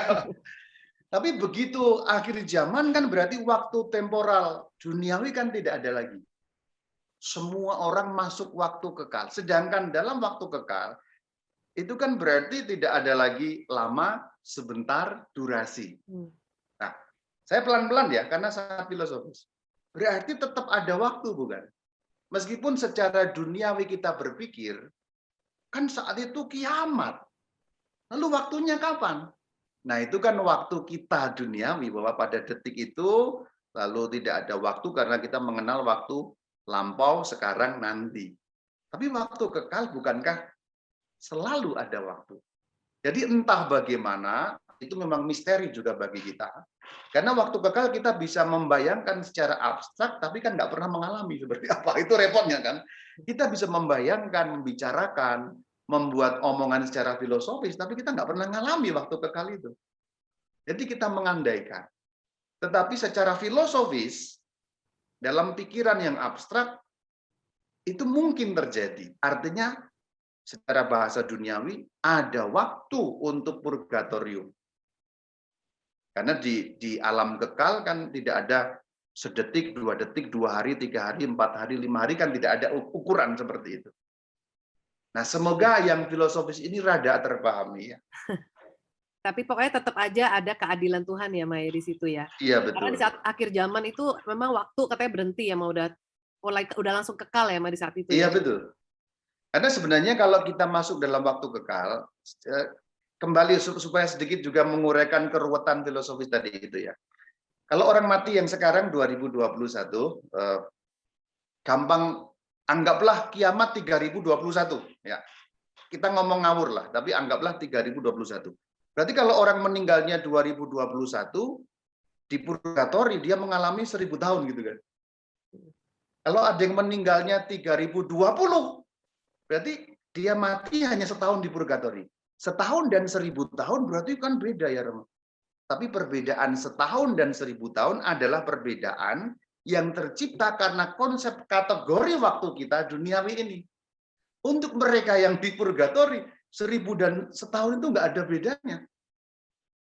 Karena waktu kekal, tidak ada durasi. Pasti nggak kebayang untuk kita, tapi itulah gitu ya. Ini sulit dibayangkan karena bukan persoalan empiris. Dalam arti yang sehari-hari bisa kita amati, kita bisa verifikasi, kita bisa alami, teraba, dan seterusnya. Empiris itu namanya. Waktu kekal itu adalah konsep filosofis. Jadi kembali ke soal tadi. Kalau meninggalnya 2021, kiamatnya 3021. Berarti dia 1000 tahun. Di purgatori. Kalau yang meninggalnya 3020 berarti cuma setahun. Ini dalam konsep waktu kekal tidak ada setahun, tidak ada 1000 tahun. Karena tidak ada durasi dalam waktu kekal. Ah, gitu ya. Bahkan semakin malam semakin aso ya. Gitu ya. Oke, siap Ma, ngerti. Aku lanjut ya Ma. Rama, bila ada yang meninggal dengan sangat sulit. Oh sorry, kelewatan. Ini. Apakah roh yang di neraka bisa ke dunia manusia? Dan itukah yang disebut setan atau hantu gentayangan? Apakah mereka bisa melukai manusia? Nah, ya, saya perjelas ya. Roh manusia itu tidak bisa lepas. Nah, setan atau roh gentayangan itu adalah roh jahat. Jadi ini kategori yang berbeda. Nanti yang bertanya Anda nonton mengenai malaikat ya. Mengenai malaikat saya sudah juga cerita. Jadi siapa itu malaikat? Malaikat yang terjatuh namanya setan. Ini berbeda. Setan dan manusia secara bahasa gampangnya spesies yang berbeda. Setan adalah malaikat yang terjatuh, namanya setan. Mereka di neraka, kemudian manusia yang berdosa mortal juga di neraka. Tapi roh setan dan roh manusia itu spesies yang berbeda. Saya pakai bahasa spesies ya, karena saya tidak menemukan bahasa lain untuk memudahkan ini. Jadi bukan berarti kalau orang jahat nanti rohnya berubah jadi setan, tidak. Spesies yang berbeda. Seperti juga anjing tidak akan berubah menjadi kucing. Kita dan setan, atau kita dan malaikat seperti anjing dan kucing. Tidak akan saling berubah. Atau mungkin lebih jauh lagi seperti buaya dan kucing. Nah gitu. Jadi roh gentayangan itu sebenarnya siapa? Roh setan yang mencari cara untuk menyesatkan manusia. Jadi kalau simpelnya, roh manusia di neraka tidak bisa. Kemudian datang ke dunia, membunuh, balas dendam. Itu hanya terjadi di sinema XX1, versi Hollywood, film horor, dan kadang-kadang orang film horor justru dinilai sebagai sesuatu yang benar. Itu tidak pernah, bahkan tidak bisa. Tidak bisa membunuh kita, tidak bisa balas dendam, dan lain sebagainya. Itu hanya terjadi di dalam film. Begitu ya, itu ajaran agama Hollywood. Itu yang sering kita tonton di film horor itu. Ini Rama kayaknya juga pernah bahas ya lah gitu ya. Kan seperti yang Rama bilang dulu ya, tidak ada yang namanya arwah gentayangan. Itu adalah setan yang menyamar ya, Maya. Betul. Jadi kalimatnya sebenarnya begini. Kalau itu roh manusia tidak ada arwah gentayangan. Tapi memang ada arwah gentayangan, yaitu setan yang menyamar sebagai manusia. Jadi ada dan tidaknya konteksnya harus kita perjelas ya. Ada kok roh, ya betul ada. Tapi adanya roh gentayangan itu bukan roh manusia. Nah itu. Yang disebut tidak ada roh gentayangan itu adalah roh manusia. Jadi kalau orang mati lalu arwahnya gentayangan itu nggak ada seperti itu. Tapi nyatanya ada. Siapa itu? Setan yang menyamar sebagai manusia. Jadi memang kalimat lengkapnya harus kita uraikan supaya orang tidak bingung juga ya. Nggak ada, karena memang secara reality ada. Yang paling penting kita paham, roh gentayangan itu siapa di balik itu? Yaitu roh jahat. Roh jahat membuat penyamaran untuk membuat ya penyesatan kepada kita manusia. Karena selama ini ada salah persepsi kan di dunia masyarakat kita seperti saya dikatakan. Ada roh gentayangan tapi dianggapnya kan roh yang mati itu. Padahal bukan gitu.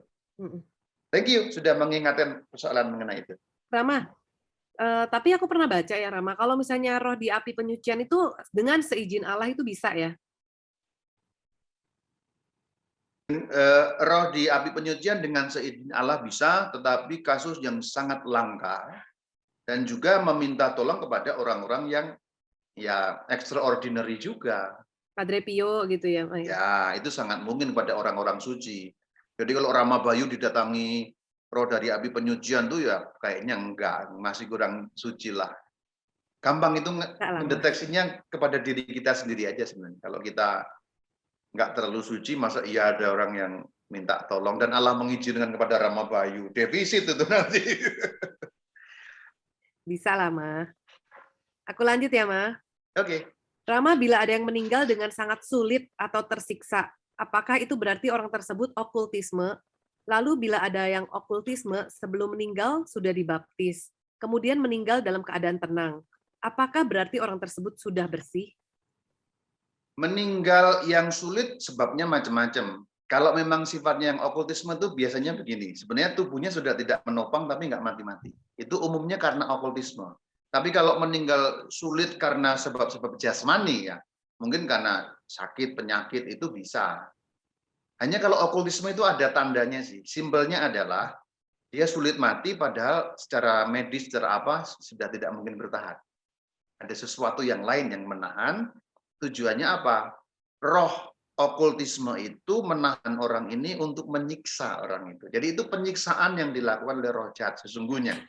Maka saya mengingatkan, jangan pernah melakukan okultisme, ikatan-ikatan dengan roh jahat, karena bahkan di saat ajalnya orang yang melakukan itu pun setan melakukan penyiksaan, mengerikan. Di dunia ini pun sudah disiksa pada titik terakhir itu. Belum lagi nanti ketika sudah datangnya kematian kan. Simpelnya dalam bahasa Father Gabriel Amorth itu seakan-akan ketika orang melakukan okultisme itu setan-setan itu di sekitarnya sudah kayak pegang sendok dan garpu untuk kayak pesta pora makan jiwa orang itu. Ini bahasa kiasan tentu saja. Tapi itu menggambarkan bagaimana ngerinya siksaan dari setan sendiri kepada orang yang melakukan okultisme. Maka please deh, nggak usah yang kayak gitu-gitu, karena itu sangat mengerikan. Dosa okultisme selain dosa mortal, itu juga menuntut bayaran yang tidak ringan dari kita. Karena apa? Roh jahat nggak pernah gratis rekeningnya, ditagih belakangan. Kita sekarang enak, karena menggunakan jasanya. Jasa setan berbayar, bro. Bayar di belakang itu namanya apa? Pasca bayar ya. Biar pakai Ingat jiwa ya, Maya. Ngeri. Maka saya rajin mengingatkan orang mengenai itu karena sangat mengerikan. Sangat mengerikan. Mending dosa yang lain lah. Ya kalau bisa jangan berdosa ya tentu saja. Thank you, Rama. Pertanyaan selanjutnya, ketika seseorang sakit dan tidak sadarkan diri, dan dia menerima sakramen perminyakan, apakah dosanya diampuni karena tidak ada pertobatan pribadi dari orang yang tidak sadar tersebut? Ya, gereja mengatakan dosanya diampun. Oh, walaupun tidak ada pertobatan pribadi, Ma? Yes, karena penerimaan sakramen pengurapan orang sakit menghapuskan dosa orang. Oh. Dan tidak bergantung pada kesadaran loh. Oh gitu, mah. Kan berarti itu iman gereja. Gereja beriman. Dan iman gereja itu kan seperti harta bersama yang bisa kemudian dibagikan. Nah, ini konsepnya. Ini konsep lain mengenai sakramen sebenarnya. Kapan-kapan kita bahas. Ini mungkin cadangan tema ya. Jadi gereja itu kan punya iman, bahasa simpelnya ini harta bersama. Dan gereja bisa membagikan harta bersama itu kepada orang-orang kita ini. Ketika orang tidak sadar terima sakramen pengurapan orang sakit karena anaknya meminta, berarti kan ini iman gereja, iman bersama. Yang kemudian bahasa simpelnya disumbangkan kepada orang itu. Lalu Allah yang bekerja melalui sakramen kan. Gereja mengajarkan orang terima sakramen pengurapan orang sakit dosanya diampuni. Tapi dalam arti tertentu apakah pengampunan itu kemudian membuat dia langsung ke surga soal lain, tapi yang pasti membuat dia batal neraka. Yang pasti itu. Kembali ke yang nyambung ke soal pertanyaan Shirley tadi ya. Iya. Membuat orang batal neraka. Ya mungkin kalau bayangan saya sebagai manusia ya pasti harus melalui api penyucian juga, agak lama juga kayaknya gitu. Mungkin api penyuciannya berat gitu ya, Maya. Ya, betul. Tapi bahwa batal ke neraka, yes. Berarti emang kita sebagai orang Katolik kalau misalnya nggak sampai ke surga itu keterlaluan ya, Maya? Sesungguhnya. Iya. Oke. Jadi kalau mau nggak usah pakai pertobatan, kamu sakit sampai nggak sadar diri. Tapi itu kan berarti kita meletakkan jiwa kita pada momen yang sangat kritis ya. Nah itu bahayanya kan di situ sesungguhnya. Iya. Lanjut ya, Ma. Oke. Rama, bagaimana kalau kita berdoa, berdevosi, atau bahkan melakukan pelayanan sebagai umat Katolik, tetapi saat masih di dalam keadaan berdosa berat dan belum sempat diakukan dalam sakramen tobat? Apakah seluruh doa, tindakan, dan pelayanan baik yang dilakukan tidak akan diterima Tuhan karena kita sedang dalam keadaan terpisah dari Tuhan? Ya, gereja mengajarkan begitu. Simpelnya, ini tentu bahasa simpel ya. Seluruh perbuatan baik yang tadi itu lalu menjadi tidak ada gunanya karena kita mencabut diri dari Tuhan. Itu. Memang ini seperti melukai keadilan kita, ya. Tapi itulah kenyataannya. Jadi kalau kita membayangkan sebagai manusia, kok kayak nggak adil banget ya. Orang seumur hidupnya dia berbuat yang baik-baik, tapi di detik terakhir dia berdosa mortal gitu.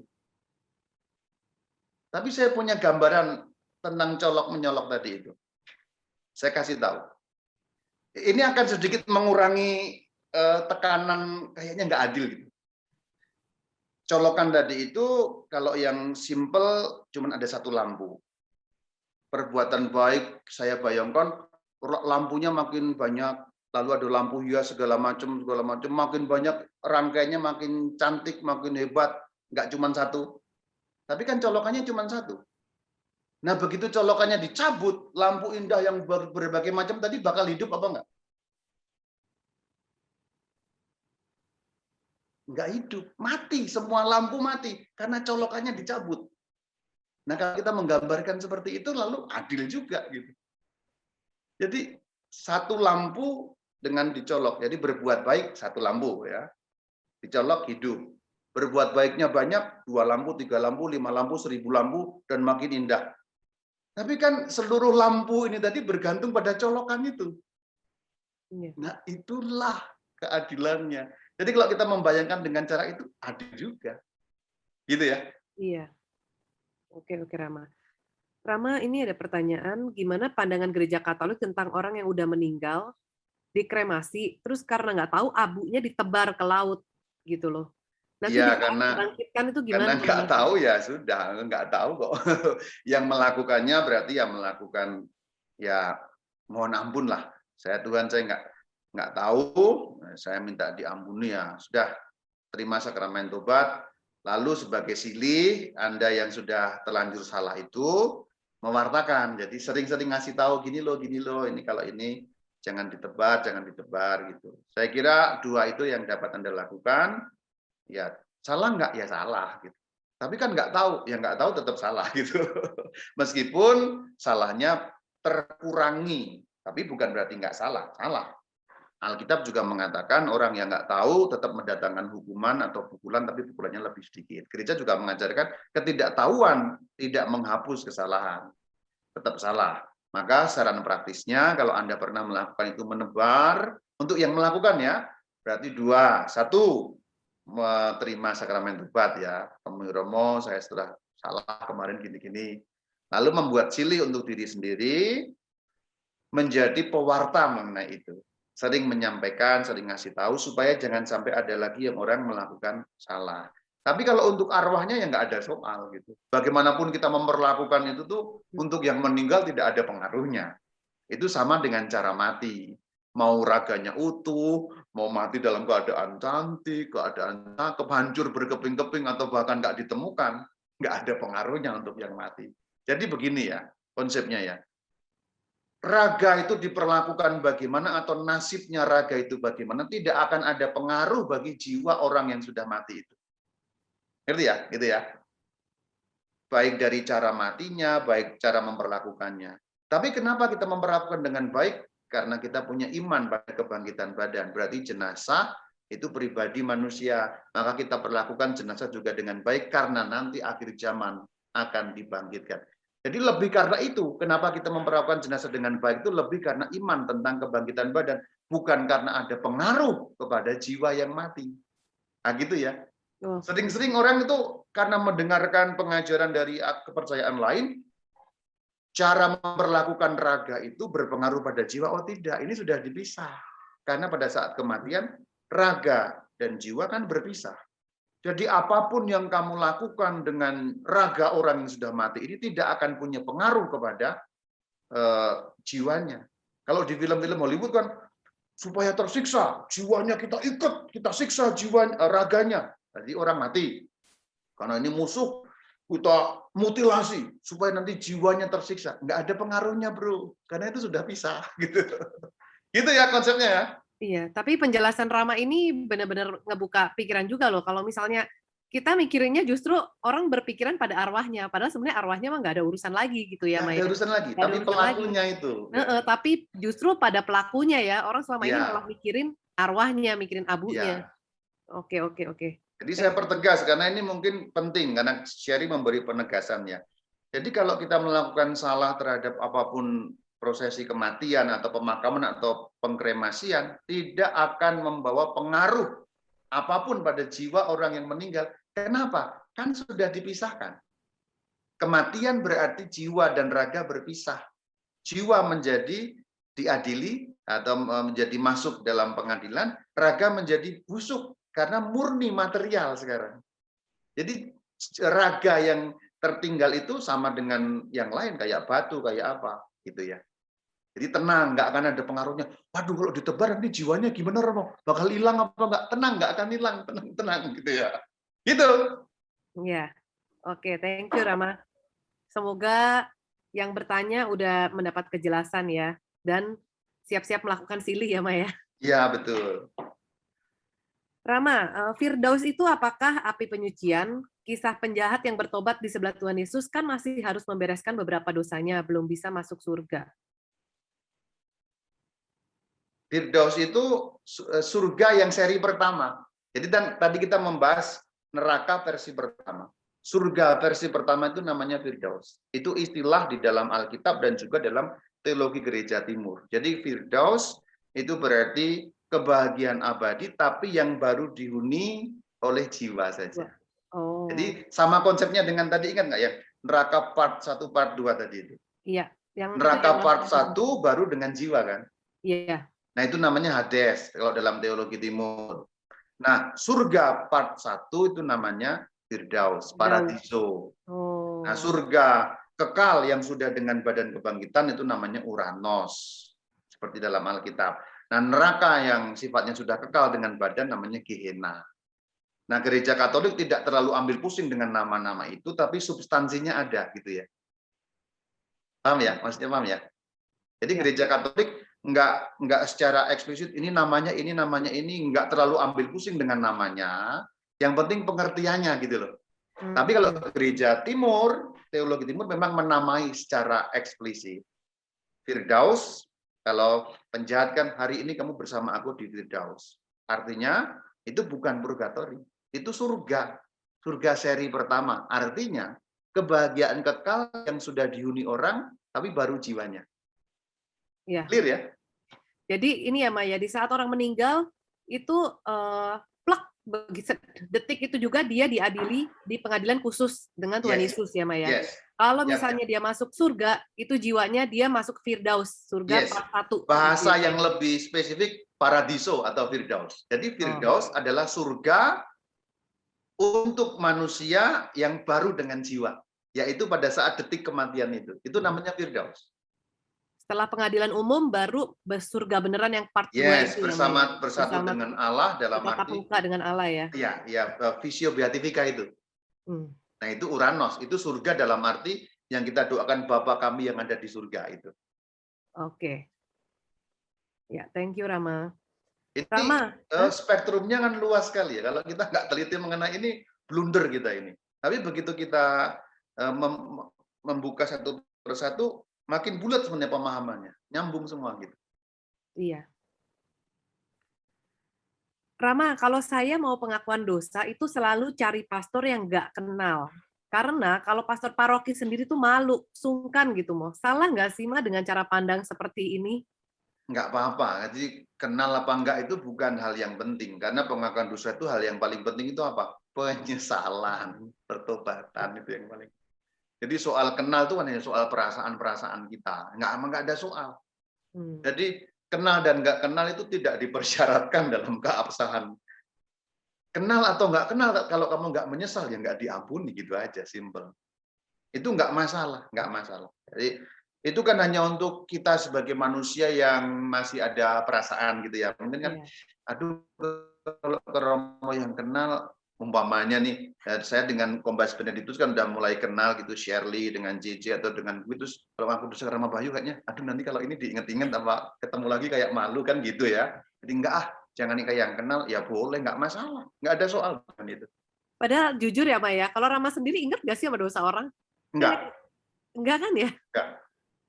Dan itu memang nggak tahu kenapa, saya juga punya kebiasaan kalau menerima pengakuan saya berdoa sih, Tuhan pendekkan memori saya bagian ini gitu, dan sampai sekarang dikabulkan. Saya punya contoh persis nyata yang kamu tanyakan belum lama ini, ada semacam bimbingan spiritual director gitulah. Dia menghubungi telepon gitu, kemudian gini Romo, ini seperti yang dalam pengakuan itu, saya betul-betul nggak ingat. Sorry, aku nggak ingat apa yang pengakuan itu loh Romo, yang sudah berkali-kali, bahkan berkali-kali pun nggak ingat. Lalu dia harus mengulangi apa yang dia lakukan di ruang pengakuan itu. Jadi entah bagaimana nggak ingat, betul-betul nggak ingat, entah bagaimana. Berarti boleh nih ngaku dosa sama Rama nanti kalau ketemu ya Ma ya. Ya. Dan waktu itu karena yang tadi konteksnya kan spiritual director, pengakuan dosa bukan yang masal loh. Kalau masal itu sangat mudah dijelaskan secara manusiawi, kan otak saya error kan, mendengarkan pengakuan 120 orang dalam satu waktu kan otak saya error juga kan. Kalau pengakuan dosa massal sangat mudah dijelaskan secara psikologis, artinya secara pikiran akal sehat nggak mungkin, itu kan berganti-ganti otaknya konslet gitu, lalu nggak ingat. Tapi kalau 1 dan 2 kan kemungkinan ingatnya masih lebih tinggi. Nah yang tadi saya ceritakan, dia ngaku dosa khusus janjian 1 orang dia saja dan nggak ingat. Oh, iya. Soalnya aku pun begitu kadang-kadang mah, karena perasaan itu ya takut ketemu, ntar dia punya pikiran yang berbeda gitu. Ya, oke Rama lanjut. Rama, mengapa ada iblis yang sudah dihukum di neraka, tapi ada juga iblis yang berada di bumi menggoda manusia untuk berdosa? Oh, iblis itu dihukum totalnya ya baru nanti setelah hari kiamat ya. Dihukum di neraka secara definitif itu baru nanti akhir zaman. Iya, maksudnya kok bisa ada iblis yang udah dihukum di neraka, tapi ada juga iblis yang ada di bumi juga gitu loh. Saya nggak ngerti arah pertanyaannya, gimana tuh maksudnya? Ini, mengapa ada iblis yang sudah dihukum di neraka? Berarti saat ini seharusnya memang belum ada yang dihukum di neraka ya, Maya? Kalau kita pahami neraka sebagai satu tempat yang melingkupi ya belum ada, karena baru akhir zaman. Tapi kalau kita pahami sebagai, ini filosofi lagi, Kalau kita pahami neraka sebagai penolakan kepada Allah, iblis sudah selalu di neraka. Oh. Gimana? Asoy nggak? Iya, asoy. Gimana? Bener, Keren nggak gua? Iya. Jadi Berarti intinya apa yang sebenarnya kita sering bicarakan secara gampang tuh nggak gampang kalau kita uraikan. Kalau kita pahami neraka sebagai tempat yang melingkupi, ya iblis belum di neraka karena nunggu akhir zaman. Tapi kalau kita pahami neraka sebagai penolakan, penyangkalan, pengingkaran kepada Allah, iblis sudah selalu di neraka sejak kekal sampai kekal. ya, asoy moy. Ya, Brand lanjut nggak? Brand nggak? Jika sebelum kematian orang-orang dengan dosa mortal mendapatkan viatikum, apakah itu tetap membatalkannya ke neraka? Yes. Berdasarkan Gereja buku, mengajarkan begitu. ya berdasarkan buku Yuket, Masih nyambung ya? Iya masih mah. Ya. Berdasarkan buku Yuket dijelaskan bahwa dosa mortal adalah dosa yang memutus rantai relasi dengan Allah. Berdasarkan jabaran tersebut, apakah dosa mortal abstrak Roma berdasarkan relasi orang tersebut dengan Tuhan? Oh, dosa mortal tidak abstrak. Di pertemuan pertama kan kita sudah bahas. Dosa mortal itu sangat real, sangat nyata, ya. Tidak abstrak. Oh iya, ini Rama. Kalau Rama sendiri dalam keadaan pastor sendiri dalam keadaan berdosa, apakah masih punya kuasa untuk mengampuni dosa dan tidak mengurangi kadar pengampunan dosa? Oh, maksudnya kalau imamnya berdosa, Ya. gitu. Mortal apa tidak? Mortal. Sama aja, tetap punya kuasa. Oh, tetap karena sakramen itu kan yang bekerja Tuhannya, bukan manusianya. Tapi imamnya kemudian melakukan dosa sakrilegi. Ya, karena dia dalam imamnya berarti secara bahasa gampangnya saya berdosa mortal. Saya melayani pengakuan Shirley gitu ya. Dosanya Shirley diampuni mortal. Tetapi saya justru menambah dosa saya dengan melayani itu. Nah gitu, karena kemudian sakrilegi kan menurut saya. Nah gitu. Ma, berarti aku melenceng dikit ya, Ma. Aku mau nanya juga. Berarti kan di beberapa di tetangga kita lah gitu ya, Maya. Dia kan ada di YouTube tuh yang menyembuhkan orang sakit, apakan gitu. Maksudnya saat itu pun juga bisa sembuh dengan kuasa Yesus. Itu benar-benar kuasa Yesus yang bekerja walaupun mungkin dia sendiri mungkin dalam keadaan dosa mortal gitu. Tapi kuasanya ya, tetap bekerja. Bisa. Kalau itu kuasa Tuhan ya. Kalau saya katakan kalau. Tapi kan belum tentu juga. Nah, itu bagaimana cara kita discernment-nya tuh, Mo? Kalau untuk penyembuhan lain sebenarnya. Itu berlaku hanya untuk sakramen karena ada konsep opere operato. Jadi sakramen itu kerjanya Tuhan. Menggunakan sarana manusiawi, dan di dalam sarana manusiawi itu memang ada yang berdosa. Karena manusia itu kan memang rentan, ada yang dosa. Tetapi tetap karyanya Tuhan. Kalau untuk penyembuhan yang fisik, umumnya discernment-nya agak gampang. Kalau orangnya ada dosa dan dosa mortal, tampaknya bukan kuasa Tuhan. Jadi itu hanya berlaku dalam sakramen ya, dalam yang tadi itu. Kalau di luar sakramen agak berbeda cara kerjanya. Karena sakramen itu kan karyanya gereja. Jadi maksudnya gini, simpelnya. Kalau penyembuhan, saya bisa menyembuhkan. Nah, Tuhan memberi anugerah kepada saya pribadi. Tapi kalau sakramen, Tuhan tidak memberi saya anugerah secara pribadi. Tapi kepada gerejanya, saya menjalankan fungsi gerejanya.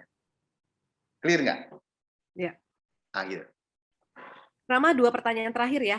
Oke. Rama, kasihan udah ngantuk. Tahu aja lu. Rama, tolong dijelaskan kenapa abu tidak boleh ditebar sih? Ini menyambung pertanyaan tadi. Oke. Ya. Ya, kenapa gitu dan sebaiknya tuh gimana? Kenapa kok nggak ditebar ya? Simple, ini jawabannya adalah penghargaan kepada korpus, yaitu jenazah kalau bahasa kita. Penghargaan kepada jenazah. Bahasa nalarnya sangat simpel.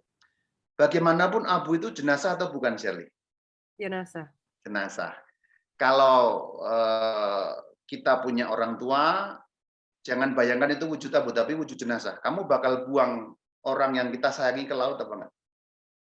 Enggak sih, Ma. Ya, abu bagaimanapun adalah jenazah.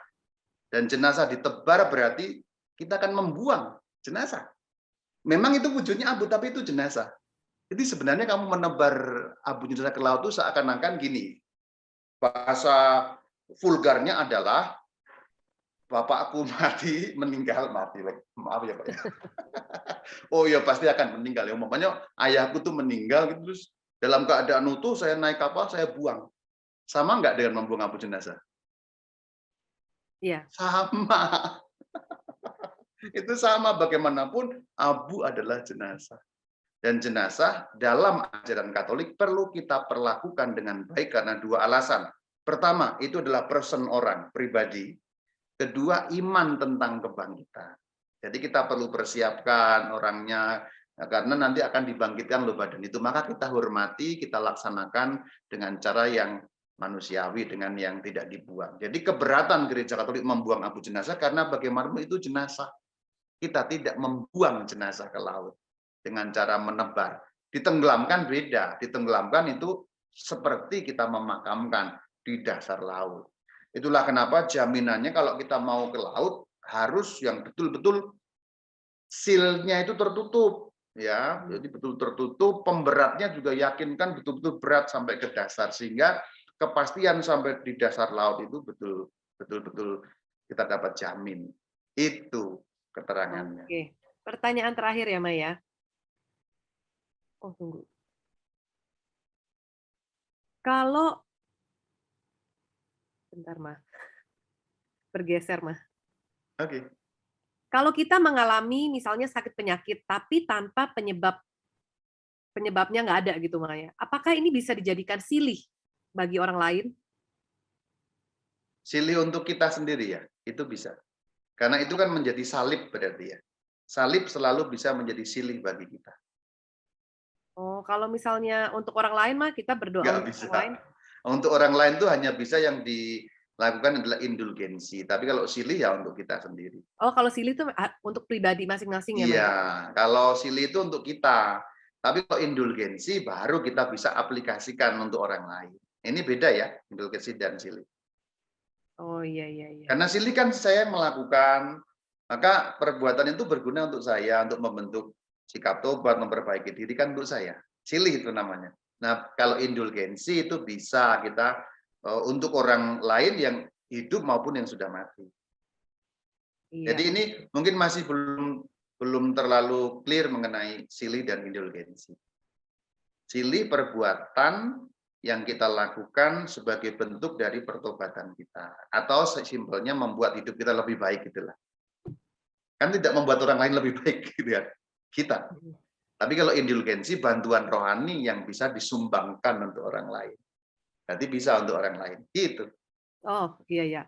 Aku jadi ingat juga tuh waktu dulu pernah ngaku dosa itu, karena ini romonya itu justru pengennya itu aku pertobatannya adalah dengan meminta maaf dengan orang yang telah dirugikan gitu ya, Maya. Aku bilang ini aku nggak bisa, ini awkward banget. Misalnya kita gosipin orang, aku mesti minta maaf sama dia, tiba-tiba kucuk-kucuk datang gitu ya. Akhirnya romonya bilang, ya udah kalau kamu nggak bisa ya kamu melakukan silih atas itu gitu loh. Ya. Gitu ya, Maya. Kan untuk memperbaiki dirimu itu berarti kan. Yes. Ya. Oke Rama, thank you. Sebenarnya masih betah banget sama Rama, tapi karena Rama udah janji juga sama kita mau ada di Kombas Bene lagi di bulan Januari ya, Maya. Oke. Jadi nanti selalu kita senang dengan Benediktus. Cuman memang jadwalnya baru ketemu Januari ya. Iya, jauh, Rama sibuk. Dalam nama Bapa dan Putra dan Roh Kudus. Amin. Tuhan Yesus Kristus begitu mencintai Engkau pada kami sehingga sekalipun kami berdosa, bahkan yang mortal sekalipun, kami selalu Kau ampuni jika datang memohon pengampunan, karena itulah Engkau datang dengan penebusan-Mu. Kiranya segala kesempatan, kerahiman, kebaikan-Mu selalu berguna bagi kami, dan kami ingat betapa Engkau memperjuangkan kami agar tidak jatuh kepada si jahat. Sertai kami, berilah kami hikmat agar memimpin kehidupan kami, supaya selalu setia kepada kehendak-Mu. Kiranya berkat Tuhan menaungi saudara-saudari dengan berkat kesehatan, berkat perlindungan, dan berkat pertumbuhan iman. In nomine Patris et Filii et Spiritus Sancti. Amen. Thank you semuanya. Xie. Thank you, Salam Rama. siang. Grazie. Thank you, Rama. Thank you, Rama.